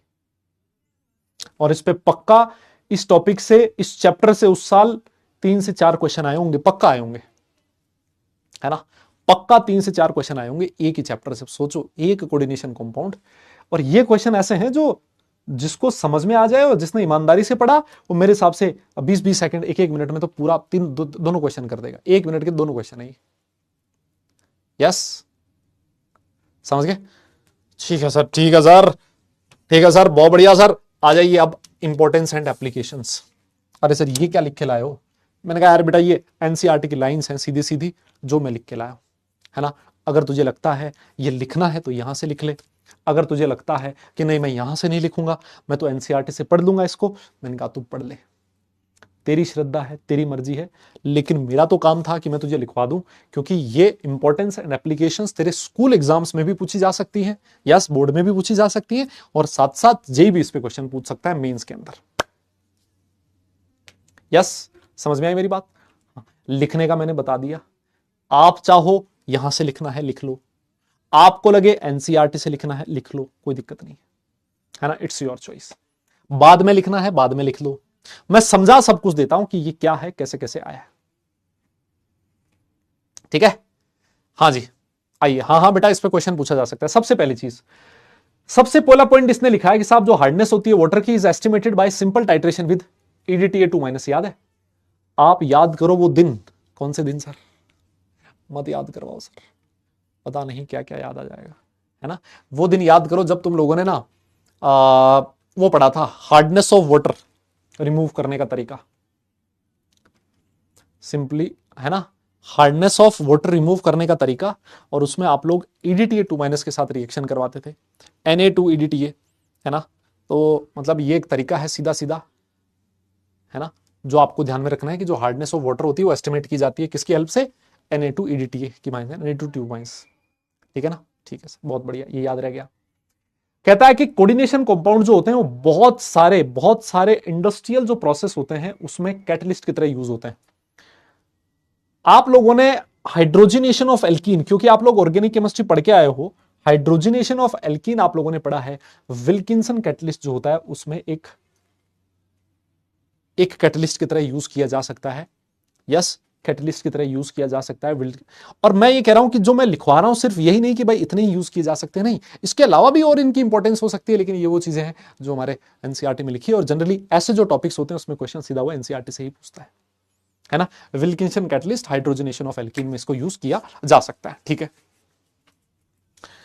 ये वाला जो टॉपिक है ना, ये वाला टॉपिक, इसको हम लोग आगे वो पढ़ेंगे, क्या बोलते हैं उसको, मेटलर्जी, है ना? एक टॉपिक आएगा, है ना, एक टॉपिक आएगा जिसका नाम होगा मेटलर्जी, है ना? तो कहता है कि आर्टिकल्स लीचिंग, है ना, मेटलर्जी में हम लोग पढ़ेंगे एक लीचिंग मेथड आएगा, है ना? Articles can be electroplated with silver and gold much more smoothly and even from solutions of the complexes AgCN twice and AuCN twice than from a solution of simple metal ions।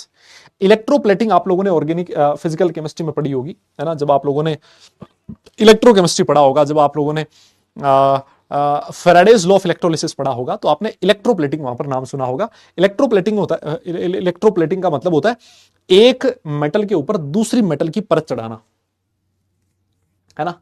तो ये कहता है कि ये वाले जो 2 complexes होते हैं ये यूज किए जाते हैं अगर आपको कहीं पर भी चांदी या फिर सोने का कोटिंग करवाना हो किसी मेटल के ऊपर, है ना? बहुत महंगा हो रहा है भाई, है ना? तो ये वाले कॉम्प्लेक्सेस आप लोग यूज कर सकते हैं ना? ये सीधा सा तरीका है, उसको आप लोग ध्यान रखें। अच्छा, आगे कहता है इन ब्लैक एंड व्हाइट फोटोग्राफी, है ना? ये भाई इसके तो दिन ही चले गए हैं, चलो, है ना? ब्लैक एंड व्हाइट फोटोग्राफी, इसके तो बेचारे दिन ही चले गए, लेकिन ठीक है ना? चले गए तो चले गए, अब क्या करें। The developed film is fixed by washing with hypo solution, which dissolves the undecomposed AgBr to form a complex ion। इसको मैं उधर और पढ़ाऊंगा आपको, जब मैं सोल्ट एनालिसिस पढ़ाऊंगा ना, तब इसके बारे में और डिटेल हम लोग पढ़ेंगे। अभी के लिए बस आपको ये ध्यान में रखना है कि ब्लैक एंड व्हाइट फोटोग्राफी में किसको यूज किया जाता है, इस जो आपकी फिल्म होती है उसको वॉश किया जाता है किसके साथ? हाइपो सॉल्यूशन के साथ। और लास्ट में कौन सा कॉम्प्लेक्स आयन बनता है? ये वाला कॉम्प्लेक्स आयन बनता है। और हाइपो आप लोगों को पता ही है ना, Na2H2O3, उसको हम लोग हाइपो बोलते हैं। ये कौन सी फोटोग्राफी हुआ करती थी, आप लोग याद कीजिए, है ना, आपके पापा वगैरह से पूछना कभी, है ना, तुम्हें तो नहीं पता होगा क्योंकि तुम लोग तो, है ना, इस सदी के लोग हो, है ना, तुमने तो वही देखा है, मोबाइल लिया, खट से फोटो खींची और आ गई, है ना, मोबाइल से खट फोटो क्लिक किया और किसी कैमरा मैन के पास, वो दुकान वाले के पास गए और उसको बोला कि भैया ये फोटो निकलवानी है, निकला दिया, है ना। लेकिन एक टाइम हुआ करता था जब ना जो आपका कैमरा होता था ना उसके अंदर रील डाली जाती थी, रील, है ना, और उसमें फिक्स लिमिट होती थी कि आप इस रील के अंदर इतनी ही फोटो क्लिक कर सकते हो, जैसे मान लो 40 रील की, आप 40 बार फोटो क्लिक कर सकते हो। फिर उसके बाद ना, हाँ तुम तो जेनजी, हाँ, उसके बाद ना क्या हुआ, उसके बाद क्या करते थे, वो जो रील होती थी ना उसका नेगेटिव बनता था, फोटो नेगेटिव, है ना, भूत सा दिखता था इंसान उसमें, है ना, नेगेटिव के अंदर जहां लाइट है वहां तो मतलब वो दिखता था बंदा है, वहां तो लिखता था भूत भूत वाइट सा, और जहां कुछ नहीं है वहां डार्क दिखता था, है ना, भूत सा दिखता था बंदा।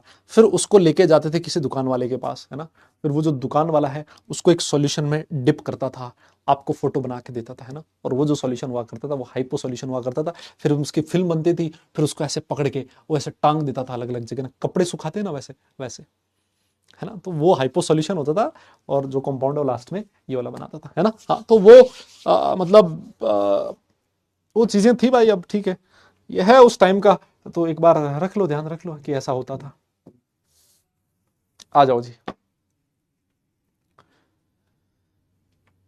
हाँ नेक्स्ट देखो, कहता है excess of copper and iron was removed by the chelating ligands, है ना। ओ भाई साहब,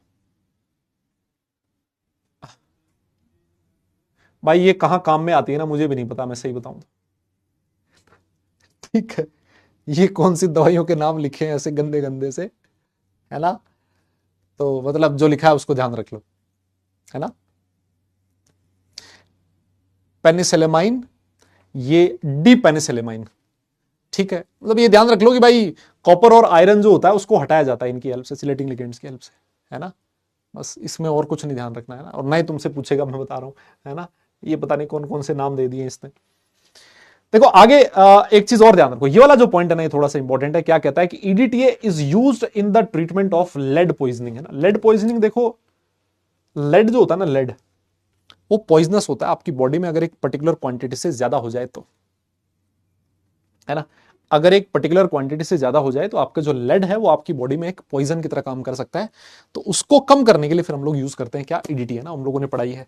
सम coordination compound of platinum effectively inhibit the growth of tumours, है ना, जैसे हम लोगों ने पढ़ा था सिस्प्लेटिन जो होता है, जो सिस्प्लेटिन होता था वो कैंसर थेरेपी में यूज होता था ना, ट्यूमर मतलब वही, है ना, ये ग्रोथ ऑफ ट्यूमर को रोकता है, ठीक है ना, तो ये सिस्प्लेटिन उसका एक एग्जांपल है, ये हम लोगों ने शुरू से ही पढ़ते हुए आए हैं, और मेरे हिसाब से आपको याद हो ही गया होगा, cis Pt NH3 twice Cl twice, है ना, तो ये चीज मुझे ध्यान रखनी।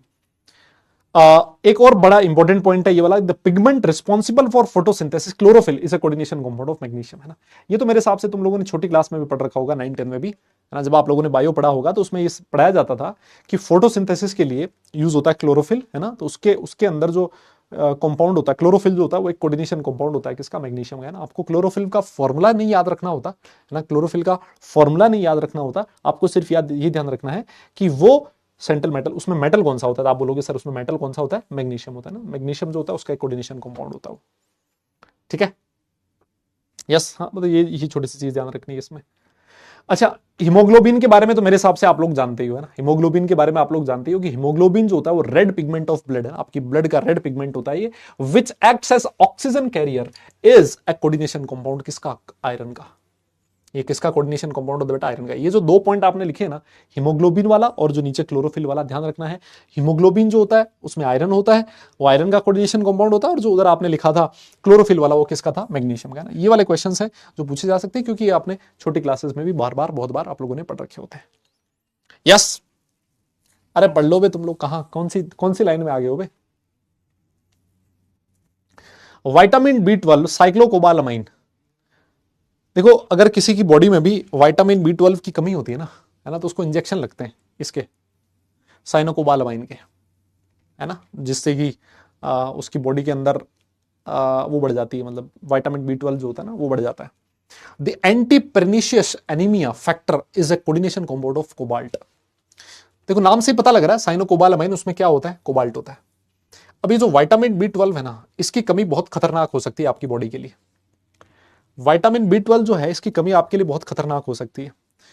इसकी कमी से आपकी जो बॉडी होती है वो, ऐसे मान लो कि बहुत सारे लोग आपने देखे होंगे, पेन होने लगता है उनकी बॉडी में, उनकी जो नर्व्स होती हैं उनमें पेन होने लगता है, नर्व्स में टिंगलिंग टिंगलिंग सी होने लगती है ना, ऐसे, वो विटामिन B12 की कमी से होती है। और एक चीज और होती है कि जब ये कम हो जाए ना आपकी बॉडी में, तो जैसे यहां पर एक टर्म लिखी है, एंटी परनीशियस एनीमिया फैक्टर। मतलब ये क्या होता है ना, आपकी जो बॉडी है, आपकी बॉडी ही अंदर से उन सारी चीजों को खाने लगती है, उनके सेल्स को खाने लगती है, जो सेल्स आपके विटामिन B12 का अब्जॉर्प्शन करते हैं। उसको एंटी परनीशियस एनीमिया फैक्टर बोला जाता है ना। ये एक प्रोटीन होता है एक तरह का, लेकिन ठीक है, ये टेक्निकल टर्म आपको नहीं ध्यान में रखनी है। तो फिर उस केस में विटामिन B12 के इंजेक्शन अलग से लगवाने पड़ते हैं। ठीक है, हाँ, बहुत बढ़िया सर। नीट 3.0, अबे तो नीट वाले क्या मतलब कह रहा नीट 3.0, तो नीट वाले क्या मतलब पढ़ने लिखने वाले नहीं होते क्या भाई? हद है मतलब यार है। हाँ हाँ, और एक्चुअली क्या होता है ना, नहीं नहीं, उसकी वजह से बहुत सारी कमी हो सकती है। विटामिन B12 आपकी बॉडी में अगर कम है तो आपके हेयर फॉल हो सकता है ना, हेयर की जो क्वालिटी होती है वो बहुत खराब हो सकती है, हेयर फॉल भयंकर हो सकता है विटामिन B12 की कमी से। अगर वो कम है तो आपकी बॉडी में कैल्शियम का अब्जॉर्प्शन कम हो सकता है ना, विटामिन D का अब्जॉर्प्शन कम हो सकता है, उसकी वजह से आपको बोन्स वगैरह में प्रॉब्लम हो सकती है। तो इसकी कमी से बहुत सारे रोग होते हैं। विटामिन B12 एक बहुत खतरनाक चीज़ है। और सबसे बड़ी चीज़ ये है कि जो वो होते हैं ना अपने क्या बोलते हैं उनको, जो वेजिटेरियन होते हैं, उनको ये दिक्कत और होती है, क्योंकि विटामिन B12 जनरली बहुत कम होता है ना वेजिटेरियन फूड में। ये उनके लिए और दिक्कत होती है ना। हाँ, एक ये वाला पॉइंट देखो, देखो कहता है इम्प्योर निकल जो है is converted into NiCO4 which is decompose to. ये मोन्ड प्रोसेस होता है, ये मोन्ड प्रोसेस में आपको पढ़ाऊंगा आगे ना। जैसे आपके पास एक इम्प्योर निकल है ना, आपके पास जो निकल है वो इम्प्योर फॉर्म में है, आप क्या करते हो, उसके रिएक्शन करवाते हो CO के साथ, तो क्या बनता है, NiCO4 बनता है। जो भी प्योर निकल होता है, इसमें से जो प्योर निकल है वो CO के साथ रिएक्ट करके NiCO4 बना देता है, और जब आप इसको हीट करते हो ना वापस, तो ये क्या बना लेता है, Na+4CO बना लेता है वापस से, है ना, Na+4CO बना लेता है, तो वापस से आपको निकल मिल जाता है। लेकिन अब की बार ये जो निकल मिलता है वो कैसा होता है साहब, प्योर होता है सर, है ना। तो ये आपको थोड़ा सा ध्यान में रखना है, ये मैं आपको उधर भी पढ़ाऊंगा, है ना। कहाँ पढ़ाऊंगा, जब मैं आपको मेटलर्जी चैप्टर पढ़ाऊंगा उसमें ये आएगा, है ना, मेटलर्जी चैप्टर में ये आएगा। ठीक है, एक मिनट रुकना।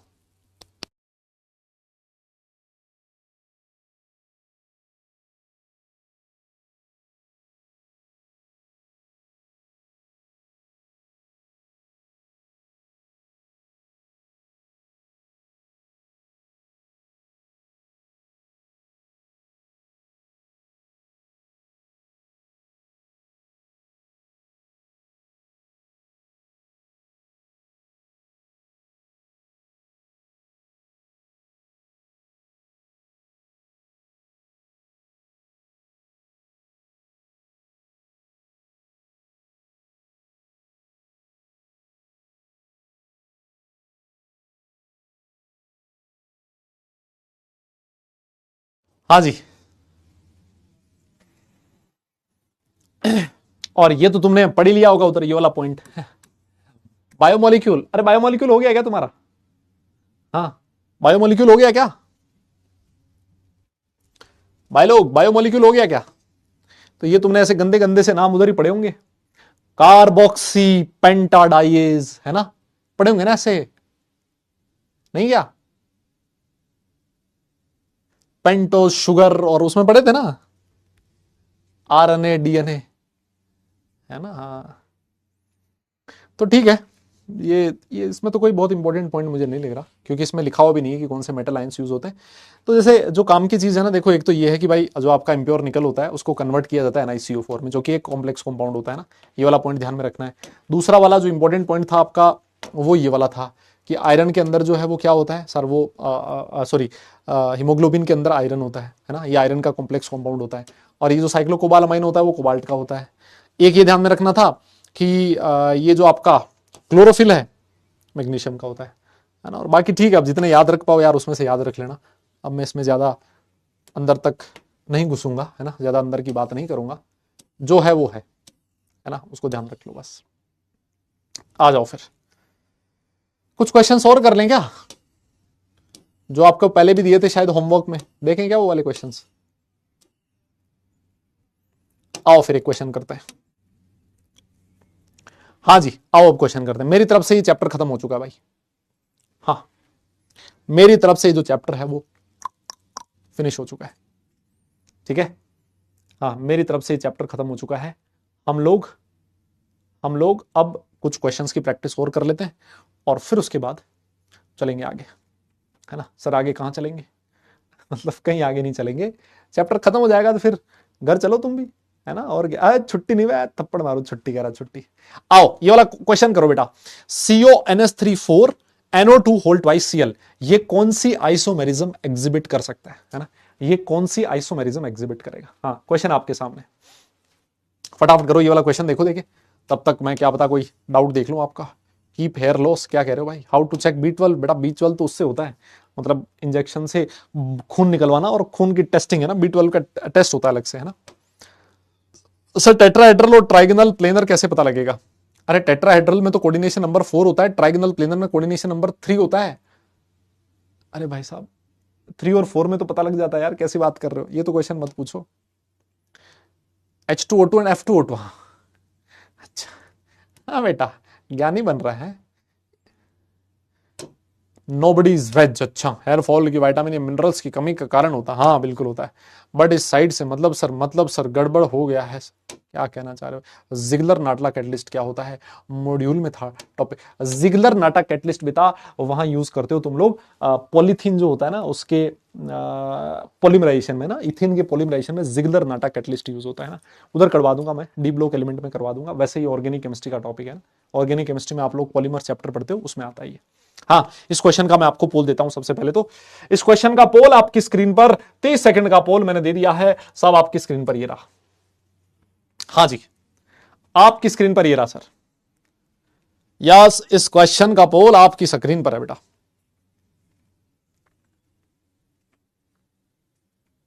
ये जो आपके सामने कंपाउंड दिए हैं, अच्छा इसका आंसर दे दिया था क्या, ओ भाई अरे तो फिर क्यों करवा रहे हो मेरे से। Ziggler NATA catalyst TiCl4 and try ethyl aluminium है ना, वो उसको तुम देख लोगे, उधर उधर करवा दूंगा मैं भले, कोई दिक्कत नहीं, डी ब्लॉक एलिमेंट में। हाँ जी अरे बोलो। अगर इसका आंसर दिया था तो मेरे से ये क्यों करवा रहे हो मैं, है ना। ये क्यों बोला तुमने कि पोल दो इसका, कितने बड़े निकम्मे हो गए तुम लोग। सर कोई बात नहीं 30 सेकंड तो कम ही होगा ना सर क्लास में। आज ये रिजल्ट देखो। अच्छा आंसर देने के बाद भी 77% लोगों ने सही किया, देख रहे हो तुम। इसका आंसर दे रखा था फिर भी 77% लोगों ने सही किया, वाह बेटा वाह, तुम तो गजब हो बे, गजब हो तुम। सर ये देखो MA4B2 जो है सर, ये वो तो करता था सर ज्योमेट्रिक GI तो शो करता था सर, ये बात तो बिल्कुल सही है सर। एक चीज और देखो NO2 है सर, अरे सर NO2 में आपका लिंकेज नाइट्रोजन के थ्रू भी हो सकता है, ऑक्सीजन के थ्रू भी हो सकता है, इसका मतलब सर ये लिंकेज आइसोमेरिज्म भी शो कर सकता है, बिल्कुल लिंकेज कर रहा है, GI शो कर रहा है। और सर आयनाइजेशन भी तो शो कर सकता है, एक क्लोरीन को अंदर डालो एक NO2 को बाहर ले आओ, हाँ सर बिल्कुल कर सकता है। सी ऑप्शन नहीं, डी ऑप्शन करेक्ट है सर। मजे आ गए सर, मजे मजे एकदम गजब। आओ ये वाला करो, ये वाला करते हैं, ये वाला question. Yes P block element के लिए कुछ पढ़ा दें। हाँ चलो पी ब्लॉक एलिमेंट के लिए पढ़ा देंगे, तुम कहोगे तो पढ़ा देंगे और क्या।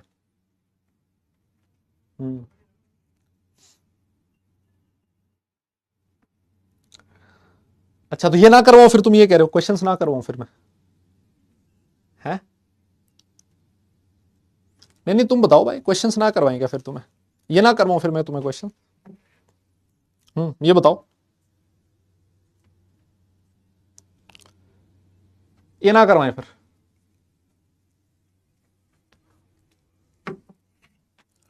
चलो पोल कर लेते हैं, एक पोल कर लेते हैं, एक पोल कर लेते हैं सर, ऐसे क्या बात है, एक पोल कर लेते हैं। 4 ऑप्शन है, क्या करना चाहिए सर।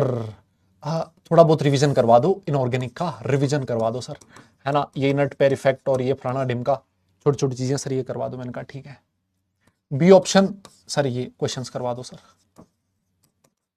यस सी ऑप्शन आपकी श्रद्धा है, जो आपको ठीक लगे सर वो करवा दो सर।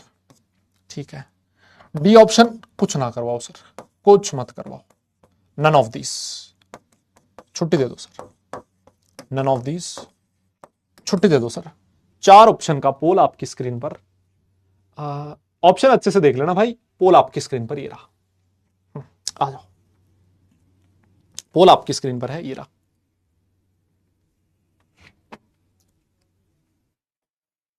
आ जाओ आ जाओ, पोल मैंने आपकी स्क्रीन पर डाल दिया है।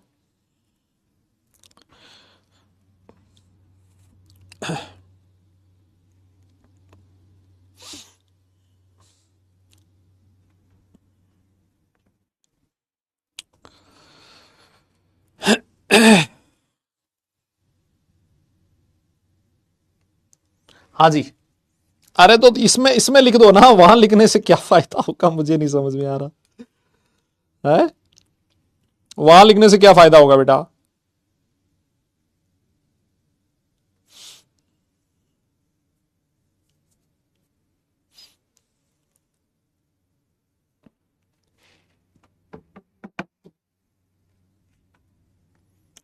लो जी लो जी लो जी लो जी, तो अरे इसमें तो सेलेक्ट और करना पड़ेगा यार, कौन सा सेलेक्ट करें, सेलेक्ट और करना है इसमें। चलो रिवीजन वाला सेलेक्ट कर देते हैं, अगर तुम लोग कह रहे हो तो रिवीजन सेलेक्ट कर लेते हैं। भाई साहब मामला एकदम टकाटक है देखो, लेकिन एक बात बताओ, ये डी 16% ये भी है जो ये कह रहे हैं कुछ ना करवाओ, देख रहे हो भाई, डी वाले भी है 16%, मैं तो ये सोच रहा हूं, और 10% है बेचारे बी वाले ना, ये कह रहे हैं सर क्वेश्चन वाला। अच्छा रिवीजन वाले सबसे ज्यादा लोग हैं, चलो साहब देख लेते हैं, रिवीजन करवा देते हैं, ऐसी क्या बात है ना, जो जनता जनार्दन कहेगी वैसे कर लेते हैं, ऐसी क्या बात है। यस, हाँ जी, लो देखो अपनी आ गई है चाय, है ना।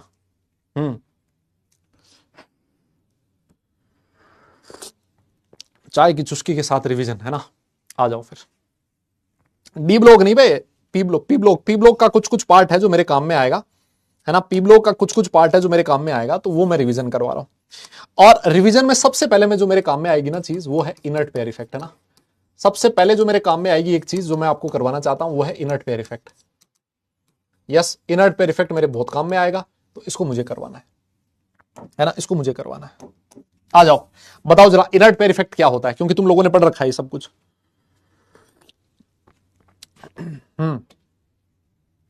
हाँ चाय पियो चाय, और जिस जिसको पीना हो भाई नजर ना लगाए, देखो सीधी सी बात है ना, नजर ना लगाए, और चुपचाप जिसको पीना हो अपना एड्रेस सेंड कर दे मुझे, यहां पर नहीं, मतलब उधर, है ना, इंस्टा पे एड्रेस सेंड कर दो, पूरा एकदम प्रॉपर एड्रेस, और ये भी लिख दे साथ में कि क्या भेजना है ना। सिर्फ चाय से काम चल जाएगा कि चाय के साथ बिस्किट कुछ और ओरियो फोरियो क्या चाहिए तुम्हें, सब कुछ एक बार अपना पूरा डिमांड लिख के भेज दो, है ना। तो मैं देखूंगा, अगर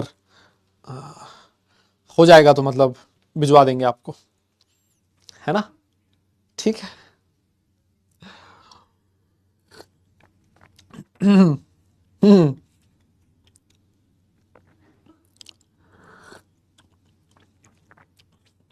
ठीक है, करवा दें पक्का, यहां मत भेजो, यहां कोई भेजने से कोई फायदा नहीं है, हाँ कोई फायदा नहीं, मैं बता रहा हूं।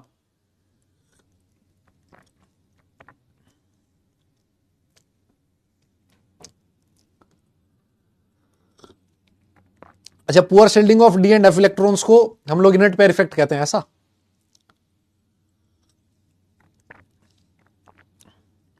ऐसा।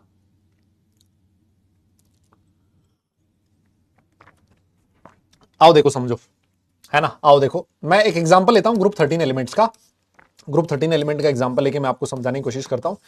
बोरोन, एल्यूमिनियम, गैलियम, इंडियम और थैलियम, है ना। फिर इसको हम लोग क्या करेंगे ना, जनरलाइज कर देंगे ना, फिर हम लोग क्या करेंगे, इसको जनरलाइज कर देंगे, ठीक है।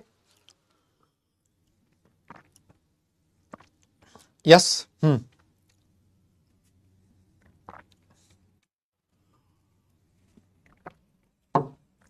आओ सर देखो, सर जो बोरोन होता है उसका इलेक्ट्रॉनिक कॉन्फ़िगरेशन क्या होता है, सर ये होता है हीलियम 2s2 2p1, यही होता है मेरे हिसाब से। सर ये क्या होता है, हीलियम के बाद नियोन 3s2 3p1। यस, ये क्या हो जाएगा तुम्हारा, आर्गन 4s2 4p1।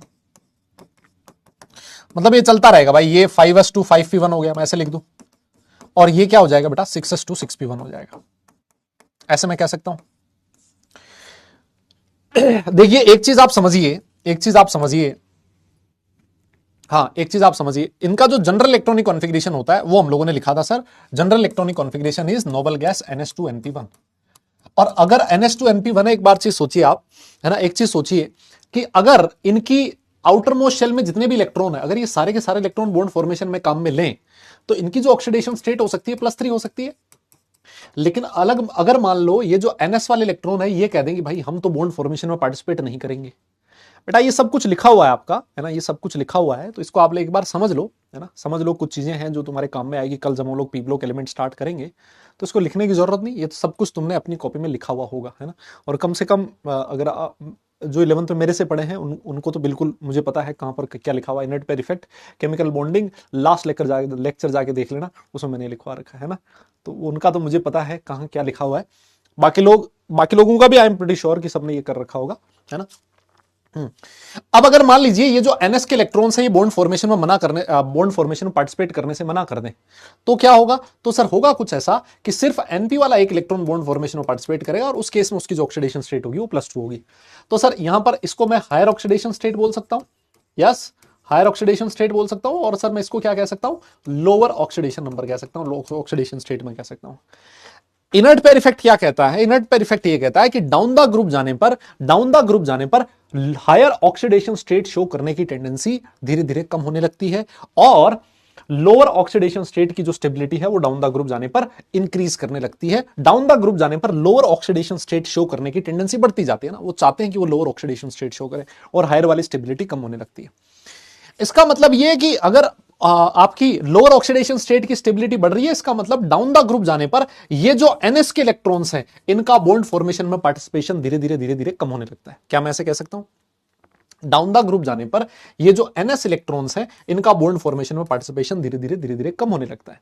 अब इसका रीजन क्या है कि ऐसा क्यों होता है कि NS इलेक्ट्रॉन बॉन्ड फॉर्मेशन में पार्टिसिपेट करने से मना कर दे, तो इसका रीजन आप देखो, सीधी सी बात है, जब आप यहां से यहां आते हो, एक चीज सोच के देखो, जब आप यहां से यहां आते हो तो कुछ इलेक्ट्रॉन ऐसे हैं जो अंदर 3D में फिल होते हैं, जब यहां से यहां आते हो तो इलेक्ट्रॉन और किस में फिल होते हैं, 4D में फिल होते हैं कि नहीं होते। सर यहां से यहां आते हो तो इलेक्ट्रॉन 5D में फिल होते हैं, 4F में भी फिल होते हैं।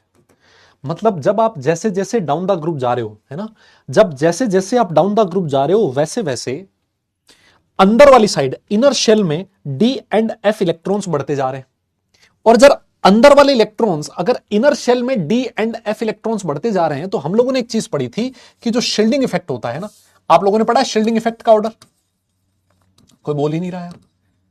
शील्डिंग इफेक्ट का ऑर्डर, सर जब हम लोग डाउन द ग्रुप जाते हैं तो सर सॉरी SPDF में अगर हम लोग बात करें तो सर ये जो D एंड F इलेक्ट्रॉन्स का शील्डिंग इफेक्ट होता है ये काफी पुअर होता है ना, वेरी पुअर शील्डिंग इफेक्ट होता है, D का पुअर और F का वेरी पुअर।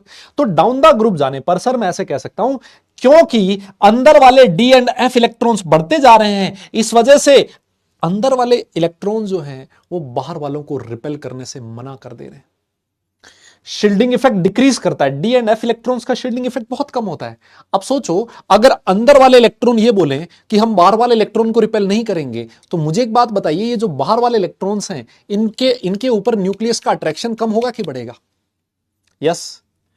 अगर अंदर वाले इलेक्ट्रॉन ये मना कर दें कि हम बाहर वाले इलेक्ट्रॉन को रिपेल नहीं करेंगे क्योंकि हमारा तो जो शील्डिंग इफेक्ट है वो पुअर है, तो मुझे बताइए आउटर इलेक्ट्रॉन जो है उनके ऊपर न्यूक्लियस का अट्रैक्शन कम होगा कि बढ़ेगा? क्या लगता है, आउटर इलेक्ट्रॉन्स में न्यूक्लियस का अट्रैक्शन कम होगा या फिर बढ़ेगा? अरे बोलो, ऑब्वियस असर बढ़ जाएगा। सर अंदर कोई माहौल है ही नहीं, सीधा न्यूक्लियस इलेक्ट्रॉन एकदम मामला कनेक्शन एकदम फटाफट बन जाएगा, और सर आउटर इलेक्ट्रॉन पे न्यूक्लियस का अट्रैक्शन बढ़ गया। अच्छा अगर आउटर इलेक्ट्रॉन न्यूक्लियस का अट्रैक्शन बढ़ गया, अब आउटर इलेक्ट्रॉन में NS भी है और NP भी है, किन पे ज्यादा न्यूक्लियस का अट्रैक्शन बढ़ेगा? सर ऑब्वियस जो नजदीक होगा उस पे ज्यादा अट्रैक्शन होगा, और NS और NP में से नजदीक कौन होता है? सर NS होते हैं, ऐसे इलेक्ट्रॉन्स न्यूक्लियस के ज्यादा नजदीक होते हैं P के कंपैरिजन। मतलब इन इलेक्ट्रॉन्स में न्यूक्लियस का अट्रैक्शन इतना भयंकर बढ़ गया कि अब न्यूक्लियस बोलेगा इन इलेक्ट्रॉन्स को, मैं तुम्हें किसी और के साथ देख ही नहीं सकता, मैं तुम्हें किसी और के साथ बॉन्ड नहीं बनाने दूंगा, है ना, क्योंकि तुम सिर्फ और सिर्फ मेरे हो, तुम मेरे अलावा किसी और के साथ बॉन्ड बना ही नहीं सकते। तो अब ये जो आपका आपका न्यूक्लियस है वो इन NS इलेक्ट्रॉन्स को बॉन्ड फॉर्मेशन में पार्टिसिपेट नहीं करने देता, और अगर NS इलेक्ट्रॉन बॉन्ड फॉर्मेशन में पार्टिसिपेट नहीं करेगा तो ऐसे लगेगा ये इनर्ट हो गया हो, जैसे इनर्ट है ना, पार्टिसिपेट नहीं कर रहा बॉन्ड फॉर्मेशन में। इनर्ट इलेक्ट्रॉन का पेयर बन गया है NS2, 2 इलेक्ट्रॉन बॉन्ड फॉर्मेशन में पार्टिसिपेट नहीं कर रहे, इस वजह से सिर्फ और सिर्फ NP वाला एक इलेक्ट्रॉन बोलेगा चलो कोई बात नहीं, हमारे साथ तो जैसा भी हुआ वैसा हुआ, हम जाके बॉन्ड फॉर्मेशन में पार्टिसिपेट करेंगे। सिर्फ NP वाला एक इलेक्ट्रॉन एक बॉन्ड बनाएगा तो +1 ऑक्सीडेशन स्टेट शो करेगा, और ऐसा डाउन द ग्रुप जाने पर ही होगा। जैसे जैसे D and F electrons inner shell में ज्यादा होंगे, वैसे वैसे आपके अंदर जो NS इलेक्ट्रॉन्स है उन पे न्यूक्लियस का अट्रैक्शन ज्यादा होगा, NS इलेक्ट्रॉन्स का बॉन्ड फॉर्मेशन में पार्टिसिपेशन कम होगा, और लोअर ऑक्सीडेशन स्टेट की स्टेबिलिटी डाउन द ग्रुप जाने पर इंक्रीज करेगी। और मैं आपकी जानकारी के लिए बता दूं, ये इनर्ट पेयर इफेक्ट हर जगह एप्लीकेबल नहीं होता। लास्ट के जो 2 एलिमेंट्स होते हैं वहां पर जाकर ये इफेक्ट ज्यादा डोमिनेटिंग होता है, और उसमें भी जो लास्ट वाला एलिमेंट होता है जिसके बारे में हमें पढ़ना होता है एक्चुअली, उस पर वो इफेक्ट भयंकर डोमिनेटिंग होता है। इस वजह से जो थैलियम होता है इसकी +3 ऑक्सीडेशन स्टेट डोमिनेटिंग ना होकर इसका +1 oxidation state is more stable. मेरी बात समझ रहे हो? तो ये चीज है। अब मैं जब पढ़ाऊंगा ना आपको, जब मैं आपको पढ़ाऊंगा तो मैं आपको ये बोलूंगा कि डाउन द ग्रुप जाने पर लोअर ऑक्सीडेशन स्टेट की स्टेबिलिटी बढ़ती है because of inert pair effect. अब मेरे से आप वापस नहीं पूछोगे कि sir what is inert pair effect. मैं आपको ये बोलूंगा कि डाउन द ग्रुप जाने पर हायर ऑक्सीडेशन स्टेट की स्टेबिलिटी कम होती है। अब ये मत बोलना कि सर क्यों, मैं सिर्फ ये लिखूंगा because of inert pair effect, है ना। तो जैसे अगर मान लो ये तो ग्रुप 13 की बात हुई, भाई ग्रुप 13 की +1 ऑक्सीडेशन स्टेट की स्टेबिलिटी बढ़ेगी और +3 की स्टेबिलिटी कम होगी जब मैं डाउन द ग्रुप जाऊंगा। अब अगर मान लो ग्रुप 14 होगा तो क्या होगा, अरे सर सब में यही लगेगा। ग्रुप 14 क्या होता है, NH2NP4 NH2NP2 होता है। सर इसकी 2 ऑक्सीडेशन स्टेट +4 और +2 हो सकती है। हमने ये कहा कि डाउन द ग्रुप जाने पर सर ये जो NS इलेक्ट्रॉन से बॉन्ड फॉर्मेशन में पार्टिसिपेट नहीं करेगा, अगर नहीं करेगा तो सर +4 ऑक्सीडेशन स्टेट की स्टेबिलिटी शो करने की टेंडेंसी डाउन द ग्रुप जाने पर कम हो जाएगी, और +2 वालों की oxidation state down the group जाने पर इनकी स्टेबिलिटी जो होगी बढ़ती जाएगी। वैसे अगर मान लो आपका ग्रुप 15 हुआ, अब आप लोग मेरी बात समझ रहे हो शायद, है ना। NH2NP3 हुआ, यस सर इनकी ऑक्सीडेशन स्टेट +5 भी हो सकती है और +3 भी हो सकती है, बोलिए। बिल्कुल हो सकती है साहब, है ना। तो सर इसमें भी डाउन द ग्रुप जाने पर लोअर ऑक्सीडेशन स्टेट की स्टेबिलिटी बढ़ेगी और हायर ऑक्सीडेशन स्टेट की स्टेबिलिटी कम होगी। That's all about inert pair effect. बताइए कोई हो दिक्कत बताओ। हाँ, इस चीज में किसी को कोई भी परेशानी हो जल्दी बता दो। और बताओ कौन सा टॉपिक पढ़ाना है। इनर्ट पेयर इफेक्ट तो हो गया, और बताओ कौन सा टॉपिक चाहिए।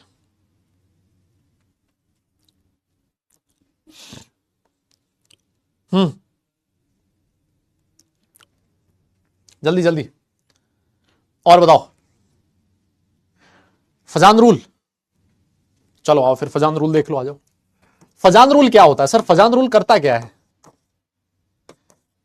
ना। फजान रूल क्या करता है सर, सबसे पहली चीज तो ये जो आपने एक चीज पढ़ी है, आपने एक चीज पढ़ी है कि सर कोई भी बॉन्ड जो होता है वो ना तो 100% कोवेलेंट होता है और ना ही कोई बॉन्ड 100% आयनिक होता है। आप लोगों ने ये चीज पढ़ी है।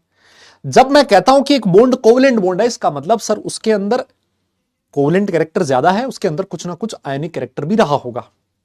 यस, जब मैं कहता हूं कि ये वाला बॉन्ड आयोनिक बॉन्ड है, इसका मतलब सिर्फ इतना सा है कि उसमें आयोनिक कैरेक्टर ज्यादा है, सर उसमें कोवेलेंट कैरेक्टर कम रहा होगा। तो ये जो फजान रूल है सर, ये क्या करता है, फजान रूल आपको ये बताता है कि किसी भी आयोनिक बॉन्ड के अंदर कोवेलेंट कैरेक्टर कितना हो सकता है। कोवेलेंट कैरेक्टर इन आयोनिक बॉन्ड, इसको बताता है कौन, कोवेलेंट कैरेक्टर इन आयोनिक बॉन्ड, इसको कौन बताता है, फजान रूल बताता है। इस फजान रूल के 3 पॉइंट है।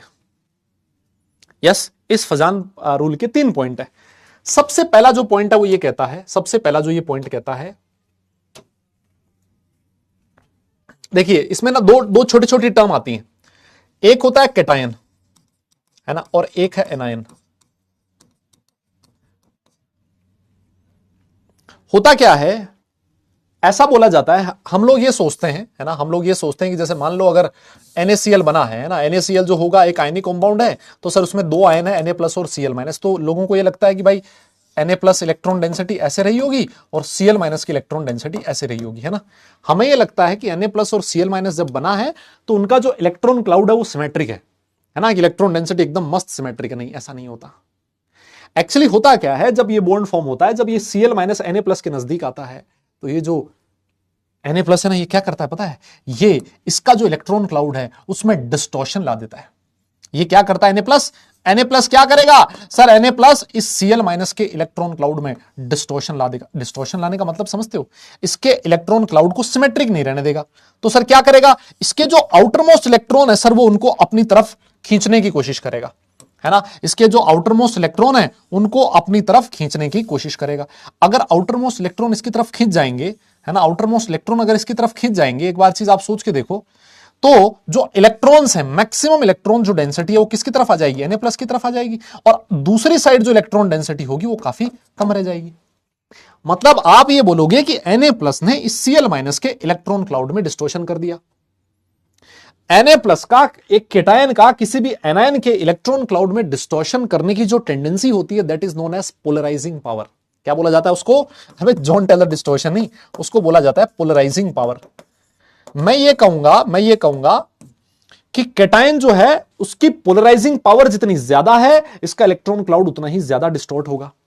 और एनायन का जो इलेक्ट्रॉन क्लाउड है वो डिस्टॉर्ट हो रहा है, नॉन यूनिफॉर्म उसमें इलेक्ट्रॉन डेंसिटी हो रही है, बिल्कुल सही कोई बच्चा कह रहा है, तो उसको नाम दिया जाता है पोलराइजिबिलिटी। क्या नाम दिया जाता है, पोलराइजिबिलिटी। क्या नाम दिया जाता है, पोलराइज। सर इससे फर्क क्या पड़ रहा है, सर इलेक्ट्रॉन क्लाउड डिस्टॉर्ट होने से फर्क यह पड़ रहा है कि जो न्यूक्लियस के बीच, दो न्यूक्लियस के बीच इलेक्ट्रॉन डेंसिटी इंक्रीज कर रही है। देखिए यहां पर इसका न्यूक्लियस है, इनका न्यूक्लियस है, इन दोनों के बीच जितनी इलेक्ट्रॉन डेंसिटी है इस वाले केस में उससे ज्यादा इलेक्ट्रॉन डेंसिटी प्रेजेंट इन दोनों के न्यूक्लियस के बीच। और जब दो न्यूक्लियस के बीच में इलेक्ट्रॉन डेंसिटी इंक्रीज करती है दैट मींस उस बॉन्ड में कोवेलेंट कैरेक्टर इंक्रीज करता है। तो ऐसा बोला जाता है कि जो कोवेलेंट कैरेक्टर होगा किसी भी बॉन्ड में, परसेंटेज कोवेलेंट कैरेक्टर वो तब ज्यादा होगा जब पोलराइजिंग पावर ज्यादा होगी। किसकी, directly proportional to polarising power of cation. जब कैटायन की पोलराइजिंग पावर ज्यादा होगी तो सर परसेंटेज कोवेलेंट कैरेक्टर भी ज्यादा होगा। इसको ऐसे भी बोला जाता है, इसका इलेक्ट्रॉन क्लाउड जितनी आसानी से डिस्टॉर्ट होगा, पोलराइजिबिलिटी ऑफ एनायन, जो आपका परसेंटेज कोवेलेंट कैरेक्टर होगा वो इन दोनों के डायरेक्टली प्रोपोर्शनल होगा। यस, हाँ ये केमिकल बॉन्डिंग में है। तो अब ये बात आती है कि भाई कैटायन की पोलराइजिंग पावर कब ज्यादा होगी, सर कैटायन की पोलराइजिंग पावर तब ज्यादा होती है जब उसके ऊपर चार्ज ज्यादा होता है। जितना ज्यादा चार्ज होगा उसकी टेंडेंसी इलेक्ट्रॉन पेयर को अपनी तरफ खींचने की उतनी ज्यादा होगी, एनायन के इलेक्ट्रॉन क्लाउड में उतना ही ज्यादा वो डिस्टॉर्शन कर पाएगा, है ना। तो सबसे पहली चीज आपको ध्यान में रखनी है कि स्मॉल कैटायन, है ना, जितना छोटा कैटायन हो और लार्ज एनायन, जितना बड़ा एनायन हो, उतना ही परसेंटेज कोवेलेंट कैरेक्टर ज्यादा होगा, उतना ही परसेंटेज कोवेलेंट कैरेक्टर ज्यादा होगा। क्यों, छोटा कैटायन, जितना छोटा कैटायन इलेक्ट्रॉन क्लाउड उतनी ज्यादा डिस्टॉर्ट करेगा, इफेक्टिव न्यूक्लियर चार्ज उस पर ज्यादा होगा। जितना बड़ा एनायन, सर बड़ा एनायन है तो उसके जो आउटर इलेक्ट्रॉन न्यूक्लियस से काफी दूर है, और काफी दूर है तो बड़े आराम से किसी और के इन्फ्लुएंस में चले जाएंगे, बड़े आराम से उनका इलेक्ट्रॉन क्लाउड डिस्टॉर्ट हो सकता है ना। तो सबसे पहला तो पॉइंट ये आ गया कि अगर छोटा कैटायन है और लार्ज एनायन है तो उसमें परसेंटेज कोवेलेंट कैरेक्टर ज्यादा होगा, है ना। और अगर मैं इसका एक एग्जांपल दूं, जैसे मान लो आपसे पूछे LIF, ली ना करे रब से फरियाद, है ना, आपसे पूछे बताओ इसमें परसेंटेज कोवेलेंट कैरेक्टर किसमें ज्यादा होगा, जल्दी से बताओ किसमें परसेंटेज कोवेलेंट कैरेक्टर ज्यादा होगा। सीधी बात एक ही बात करना, सीधी बात एक ही कहना, सर देखो यहां पर कैटायन है, एनायन तो सब जगह सेम है, और कैटायन की साइज जितनी छोटी होगी उसमें परसेंटेज कोवेलेंट कैरेक्टर उतना ही ज्यादा होगा। और यहीं पर अगर तुमसे आयनिक कैरेक्टर का ऑर्डर पूछता तो ये परसेंटेज आयनिक कैरेक्टर जस्ट इसका ऑपोजिट हो जाएगा। क्या मेरी बात समझ रहे हो आप लोग, यस। अगर मान लो आपसे कोई ये बोले LIF, LICL, LIBR और LII, इसमें बताइए परसेंटेज कोवेलेंट कैरेक्टर किसमें ज्यादा है, किसमें परसेंटेज कोवेलेंट कैरेक्टर ज्यादा होगा। तो सीधी सी बात आप वापस बोलोगे, एनायन का साइज जितना बड़ा होगा, सर कैटायन सब जगह सेम है, एनायन जितना बड़ा होगा परसेंटेज कोवेलेंट कैरेक्टर उतना ही ज्यादा होगा। तो सर देखिए एनायन डाउन द ग्रुप जाने पर साइज बढ़ती है तो परसेंटेज कोवेलेंट कैरेक्टर भी बढ़ेगा। क्या मेरी बात समझ में आ रही है आपको, यस, बेटा बोलना पड़ेगा।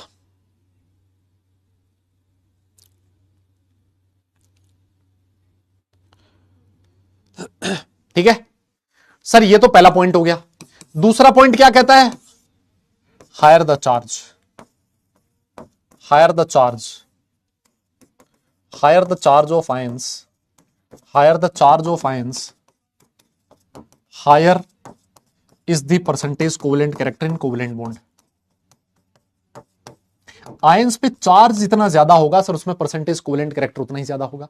जैसे मान लो मैं तुमसे पूछूं, एक आपके सामने लिखा है PbCl2 और एक में लिख दूं PbCl4, बताओ किसमें परसेंटेज कोवेलेंट कैरेक्टर ज्यादा होगा, बताओ जरा। अरे सर यहां देखो Pb+2 चार्ज है, Pb+4 चार्ज है, जितना ज्यादा चार्ज परसेंटेज कोवेलेंट कैरेक्टर उतना ज्यादा। यस, एक लिखा है मैंने SnCl2, एक लिखा है SnCl4, यहां Sn+4, इसमें परसेंटेज कोवेलेंट कैरेक्टर ज्यादा होगा सर, खत्म। यस। और तीसरा जो होता है वो होता है कैटाइंस के लिए, है ना। अगर मान लीजिए दो कैटाइंस ऐसे हैं जिनकी साइज लगभग सेम है, हालांकि ये आपके ज्यादा यूज नहीं होगा, ये दो पॉइंट होते हैं जो हमारे पी ब्लॉक एलिमेंट में काम में आते हैं। ये वाला लास्ट वाला पॉइंट जो है वो यूज नहीं होता।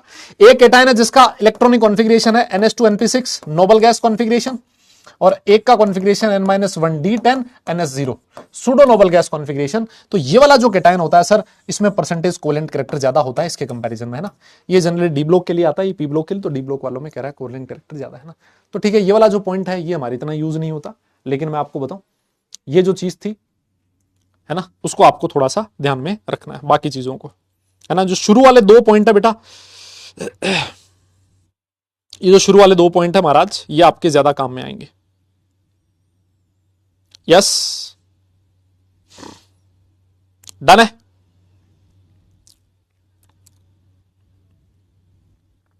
चले आगे चलें, बताओ जरा और पॉइंट बताओ, कोई कौन सा समझाना है।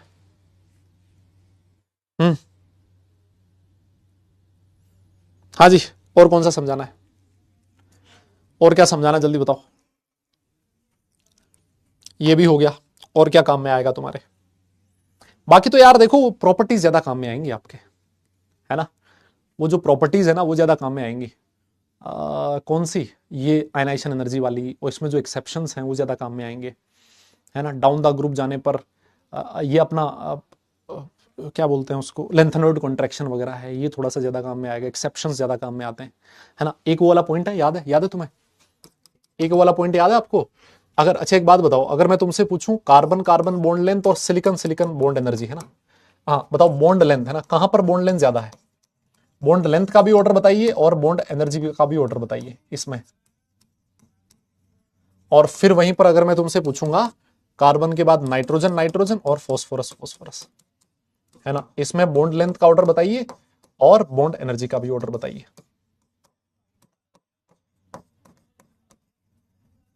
ये वाला भी ऑर्डर बताइए जल्दी से, ये वाला याद है आपको।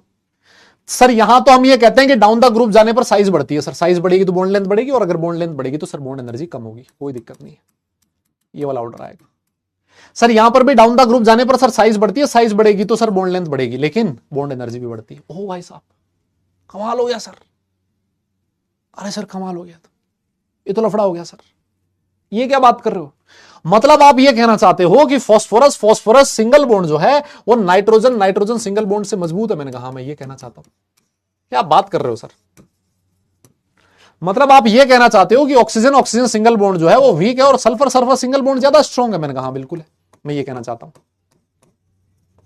मतलब सर आप ये कहना चाहते हो कि फ्लोरीन फ्लोरीन बॉन्ड वीक है और क्लोरीन क्लोरीन बॉन्ड ज्यादा मजबूत है। मैंने कहा बिल्कुल है, मैं ये कहना चाहता हूं।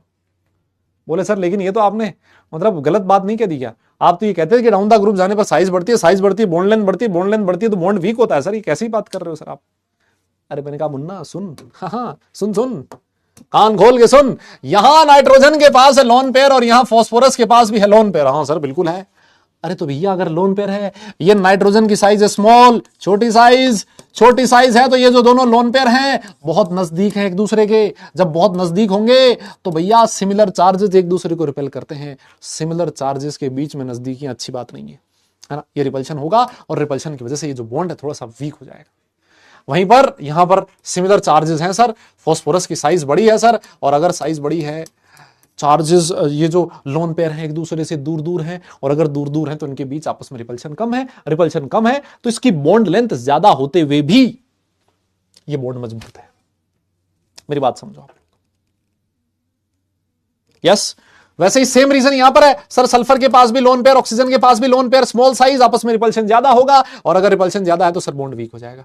Same fluorine fluorine chlorine chlorine में भी ध्यान रखना। लेकिन ये जो है ना, ये हर जगह एप्लीकेबल मत कर देना, सेकंड और थर्ड पीरियड में होता है, वहीं पर एप्लीकेबल करना। बाकी एग्जैक्ट ऑर्डर क्या होता है वो हम लोग पढ़ेंगे आगे, है ना, जब मैं आपको ये सारा पढ़ाऊंगा तो वहां पर एग्जैक्ट ऑर्डर और पढ़ लेंगे। यस, और यहीं पर आप लोग ये भी कहते थे कि सल्फर सल्फर जो सल्फर की इलेक्ट्रॉन एफिनिटी होती है, सल्फर की इलेक्ट्रॉन एफिनिटी ऑक्सीजन से ज्यादा होती है। अरे वो तुम्हें याद है कि इलेक्ट्रॉन एफिनिटी और इलेक्ट्रॉन गेन एंथैल्पी वाला, ये भी मेरे काम में आएगा। इलेक्ट्रॉन एफिनिटी याद है, हम लोग ये कहते थे कि सल्फर की इलेक्ट्रॉन एफिनिटी ऑक्सीजन से ज्यादा है, क्लोरीन की फ्लोरीन से ज्यादा है। याद आया कुछ? हाँ बताओ। अरे याद आया ना ये चीज, ये भी बहुत काम आएगी मेरे। और इसका क्या रीजन होता था बताओ? सर इसका भी सेम वही रीजन है ना सर, इसका भी सेम वही रीजन है। क्या सर? सल्फर जो, देखो इलेक्ट्रॉन एफिनिटी का मतलब ना इलेक्ट्रॉन लेने की टेंडेंसी। सर जनरली हम लोग ये कहते हैं कि जब हम लोग डाउन द ग्रुप जाते हैं तो इलेक्ट्रॉन लेने की टेंडेंसी कम होने लगती है ना, डाउन द ग्रुप जाने पर इलेक्ट्रॉन लूज करने की टेंडेंसी जनरली बढ़ती है, इलेक्ट्रॉन लेने की जो टेंडेंसी होती है वो कम होने लगती है। लेकिन सर जो सल्फर है उसकी इलेक्ट्रॉन लेने की टेंडेंसी ऑक्सीजन से ज्यादा है। क्या बात कर रहे हो सर? साइज बड़ी है, आउटर जो इलेक्ट्रॉन आएगा सर वो न्यूक्लियस से काफी दूर आएगा, और काफी दूर आएगा तो सर कैसे, मतलब इलेक्ट्रॉन लेगा कैसे? ऑक्सीजन की साइज छोटी है सर, और छोटी साइज है तो इलेक्ट्रॉन ले लेगा सर, क्योंकि आउटर इलेक्ट्रॉन पे न्यूक्लियस का अट्रैक्शन कम होगा। मैंने कहा ओ सुन सुन सुन, ऑक्सीजन जो है ना उसका इलेक्ट्रॉनिक कॉन्फ़िगरेशन समझता है क्या तू? नोबल गैस 2s2 2p4 होता है। तो सोच, ये सेकंड पीरियड है, छोटा सा पीरियड है, छोटे से पीरियड के अंदर, छोटे से सेल के अंदर तूने 6 इलेक्ट्रॉन घुसा रखे हैं।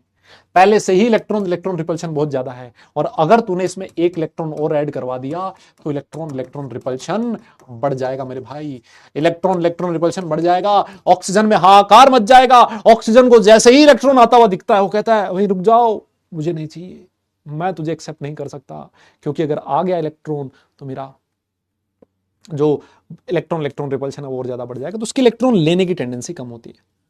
सल्फर बोलेगा भाई साहब हमारा जो इलेक्ट्रॉनिक कॉन्फ़िगरेशन है ना वो है 3s2 3p4 सॉरी, है ना। जो थर्ड शेल होता है सर उसकी साइज और बड़ी होती है। अगर थर्ड शेल की साइज और बड़ी है, उसमें 6 इलेक्ट्रॉन आपने डाल दिए, क्या दिक्कत है? कोई फर्क नहीं पड़ेगा। जो बड़ी साइज के अंदर 6 इलेक्ट्रॉन्स हैं, बड़ी साइज के अंदर 6 इलेक्ट्रॉन्स हैं, इनका मतलब उनका आपस में रिपल्शन काफी कम है, और अगर रिपल्शन कम है, अगर उनके बीच रिपल्शन कम है तो आसानी से इलेक्ट्रॉन एक्सेप्ट कर सकता है।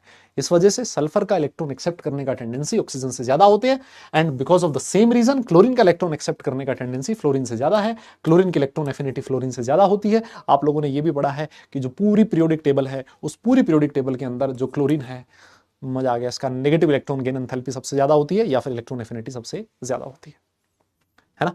ये भी आप लोगों ने शायद पढ़ा होगा।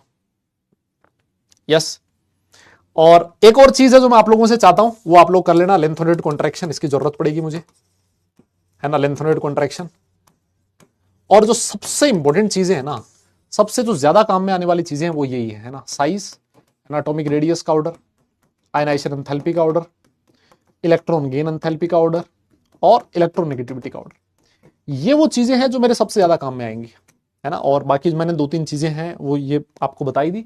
ऐसे बहुत सारी चीजें होंगी, मतलब ऐसा नहीं है कि सिर्फ मैं ये 2-4 चीजें बता दूं तो वो रिवाइज हो जाएगा, क्योंकि वहां तो पूरा इनऑर्गेनिक केमिस्ट्री, जो प्योर इनऑर्गेनिक केमिस्ट्री होता है, जो जान होती है इनऑर्गेनिक केमिस्ट्री की, वो केमिकल बॉन्डिंग, पीरियोडिक क्लासिफिकेशन, वो पी ब्लॉक में अप्लाई होता है ना। तो हमें वहां पर वो करना पड़ेगा। और अब मैं आपको पहली क्लास से भी यही बोल रहा था, कोऑर्डिनेशन कंपाउंड में आपको ज्यादा जरूरत नहीं पड़ी, लेकिन जो पी ब्लॉक एलिमेंट होगा उसमें फ्रॉम डे 1, कल वाली क्लास में ही आपको जरूरत पड़ेगी खूब सारी, और उसमें आपको पता लगेगा कि हाँ यार ये चीज अगर मैं पहले कर लूं तो मुझे फायदा होता है ना। तो मैं तो ये कहूंगा कि अगर आज आपके पास टाइम है तो कम से कम पीरियोडिक क्लासिफिकेशन का 1 शॉट देख लेना, और 1 शॉट में भी वो शुरू वाला जो पार्ट है ना उसको देखने की जरूरत नहीं है, वो हिस्ट्री ऑफ पीरियोडिक क्लासिफिकेशन, वो आपको देखने की जरूरत नहीं है। आप सीधा फिजिकल प्रॉपर्टीज पे जाइए, फिजिकल प्रॉपर्टीज में आप आयनाइजेशन एनर्जी कीजिए, एटॉमिक रेडियस कीजिए, इलेक्ट्रॉन गेन एंथैल्पी कीजिए, और इलेक्ट्रोनेगेटिविटी कीजिए, है ना। ये अगर 4 चीजें कर ली बहुत अच्छी बात है। एक और चीज और है, मैंने स्ट्रक्चर्स बनानी सिखाई थी, अगर कुछ बच्चों को याद हो, है ना, 11th क्लास के अंदर स्ट्रक्चर्स कैसे बनाई जाती है ना। मैंने अलग अलग ट्रिक्स समझाई थी कि कोई भी रैंडम मॉलिक्यूल आ जाए तुम्हारे सामने, उसकी स्ट्रक्चर कैसे बना सकते हो। मैंने आपको ये समझाया था कि जो ऑक्सो एसिड्स होते हैं, ऑक्सो एसिड्स, है ना, उनकी स्ट्रक्चर्स कैसे बनाई जाती है ना, HNO3 हो गया, HNO2 हो गया, ये सारी स्ट्रक्चर्स मैंने आपको बनवानी सिखाई थी। H2SO4 हो गया, है ना, H2H2O7 हो गया, H2H2O8 हो गया, बहुत सारी स्ट्रक्चर्स मैंने आपको बनवा रखी है ना, S3PO4 हो गया, S3PO3 हो गया, S3PO2 हो गया। ये जो ऑक्सो एसिड्स हैं ये हमारे काम की चीज है ना, ये हमारे सिलेबस का पार्ट है। तो ये ऑक्सो एसिड्स की स्ट्रक्चर्स वगैरह जो है वो आपको पता होनी जरूरी है। हाँ, वही वाला जो मेथड बताया था T-V/2, बहुत जबरदस्त मेथड था, है ना, और उससे सारे क्वेश्चंस आपके हो जा रहे थे। तो इन स्ट्रक्चर्स की मुझे खूब जरूरत पड़ेगी। नाइट्रोजन के जो ऑक्साइड्स होते थे, है ना, NO हो गया, NO2, N2O4, N2O5, N2O3, मतलब ये स्ट्रक्चर्स हो गई, ये मुझे ग्रुप 15 एलिमेंट में इनकी स्ट्रक्चर्स की जरूरत पड़ेगी, है ना। तो ये ऐसे ऐसे नहीं कि कोई मैं सिंगल टॉपिक कह दूं कि ये वाला जो टॉपिक है इसको पढ़ लो तो तुम्हारा काम बन जाएगा, नहीं। हाँ, लेकिन ज्यादा चीजें हैं वो तुम्हारे काम में आएंगी, है ना, जो मैंने बोली ये वाली चीजें हैं जो ज्यादा काम में आएंगी। बाकी तो पूरा पूरा इनऑर्गेनिक केमिस्ट्री ना वो आपका पी ब्लॉक एलिमेंट में आएगा, है ना। ये लेक्चर नंबर मेरे हिसाब से केमिकल बॉन्डिंग का लेक्चर नंबर 2 होगा, जहां तक मुझे याद है, या तो 2 या 3, है ना, केमिकल बॉन्डिंग लेक्चर नंबर 2 या फिर 3, उसमें मैंने स्ट्रक्चर्स बनानी सिखवाई हुई है ना। वहां पर बहुत सारी स्ट्रक्चर्स बनाई थी, बहुत सारी, है ना, सारा स्ट्रक्चर्स बनाना सिखाया था कि क्या मेथड होता है, क्या जुगाड़ होता है जिससे आप लोग सारी स्ट्रक्चर्स बना सकते हो, है ना। अगर उसमें पेरोक्साइड लिंकेज आ जाए फिर भी कैसे बने, जैसे H2H2O8 में पेरोक्साइड बॉन्ड आता था, है ना, ये कैसे स्ट्रक्चर्स बनाई जाती है H2H2O8 की, पेरोक्साइड वाली स्ट्रक्चर्स का कैसे पता लगता है, ये मैंने फिजिकल केमिस्ट्री में पढ़ाया था, है ना, ये मैंने फिजिकल केमिस्ट्री में पढ़ाया था। H2H2O8 पेरोक्साइड बॉन्ड आ गया कैसे बनेगा, H2SO5, है ना, पेरोक्साइड बॉन्ड आ गया कैसे बनेगा, याद है वो कैरोजिस एसिड्स, मार्शल्स एसिड, फिर CrO5 बनता था, बटरफ्लाई स्ट्रक्चर बनती थी।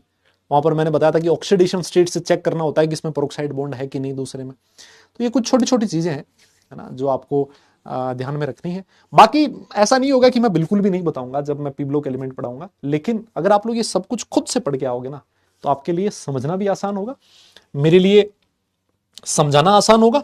और दूसरी चीज, क्योंकि आप 12th क्लास के बच्चे हो, आपका सिलेबस अगर टाइम पे होगा, 2 लेक्चर पहले हो जाए, 3 लेक्चर पहले हो जाए, अगर पूरा सिलेबस 1 वीक पहले हो जाए तो आपको तो फायदा है ना यार, नहीं यार, आपको ज्यादा टाइम मिलेगा रिवीजन के लिए। ये जो हमने कोऑर्डिनेशन कंपाउंड्स पढ़ा है, कोऑर्डिनेशन कंपाउंड्स में अपने को 17 लेक्चर मिले हुए थे, है ना, 17 लेक्चर मिले हुए थे। हमने 15 लेक्चर में बहुत आराम से और इतना डिटेल में इतना सब कुछ मैंने पढ़ाया आप लोगों को, चाहे वो मेंस हो चाहे वो एडवांस हो, सब कुछ पढ़ाया, 15 लेक्चर में खत्म कर दिया। रीजन भी आप लोगों ने भाई साथ दिया, क्लास में स्पैमिंग कम हुई, अपनी स्पीड थोड़ी अपने आप ज्यादा हो जाती है ना, और क्लास में वैसे मैं बहुत कम बातें करता हूं, तो मैक्सिमम टाइम अपनी क्लास का जो होता है वो यूटिलाइज होता है पढ़ाई के लिए। तो हम कोशिश ये करेंगे कि पी ब्लॉक एलिमेंट में भी ऐसा ही हो, ताकि जितने लेक्चर अपने को मिले हुए उससे कम लेक्चर में अपना पार्ट खत्म हो जाए, और वो खत्म हो जाएगा तो उससे फायदा आपको है ना, नहीं क्या।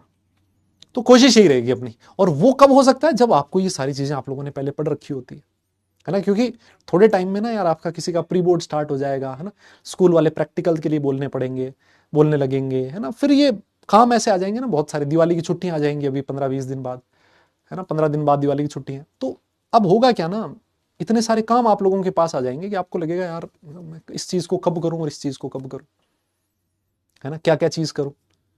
तो हम ये चाह रहे हैं कि सिलेबस अपना टाइम पे खत्म हो जाए। और सिलेबस में देखो, मोटा पार्ट जो था, एक बड़ा चैप्टर हमने खत्म कर लिया। मेंस के अगर मैं सिलेबस की बात करूं, पी ब्लॉक खत्म हो जाएगा, एक बड़ा पार्ट बचेगा जिसका नाम होगा सॉल्ट एनालिसिस। सिलेबस कोई बहुत बड़ा है नहीं अपना 12th क्लास का, है ना। मेंस तक की अगर मैं बात करूं, एडवांस वाला तो चलो बाद में करना ही है, कोई बात नहीं, लेकिन हो जाएगा, आप लोग बस रिवाइज करके आना अच्छे से, ठीक है। चलो बस आज के लिए हम लोग इतना ही करते हैं। नेक्स्ट सेशन में कल वापस मिलेंगे पी ब्लॉक एलिमेंट के साथ, ग्रुप 15 एलिमेंट स्टार्ट करेंगे। सारे लोग तब तक अपना ख्याल रखें, खुश रहें, हंसते मुस्कुराते रहें, और पढ़ाई जरूर करते रहें, क्योंकि काम पढ़ने से चलेगा, सिर्फ मुस्कुराने से नहीं। एक चीज मैं आपको और बताना चाहता हूं, हाँ यार, ये चीज तो मैं बता दूं, है ना, जिसके लिए मुझे बोला गया है, कौन बनेगा चैंपियंस, है ना, ये एक छोटी सी चीज है जो स्टार्ट हो रही है ना, एक कंपटीशन ऐसे मान लीजिए, ये स्टार्ट हो रहा है 5 अक्टूबर से लेकर 31 दिसंबर तक। और ये एक ऐसा कंपटीशन है जिसमें अंदर आपको क्या जीतने का मौका है।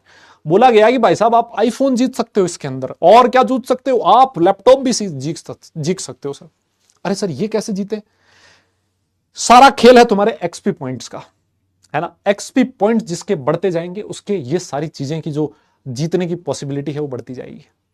सर ये कैसे जीतेंगे और ये कैसे होगा, मैंने कहा बेटा उसके लिए आपको एक्सपी पॉइंट्स बढ़ाने के लिए क्या क्या काम करना पड़ेगा, आपको लेक्चर्स देखने पड़ेंगे। हाँ, लेक्चर आप रिकॉर्डेड देख लो, लाइव देख लो, डीबीपी सॉल्व कर सकते हो, वीकली टेस्ट सब कुछ सॉल्व करो, है ना।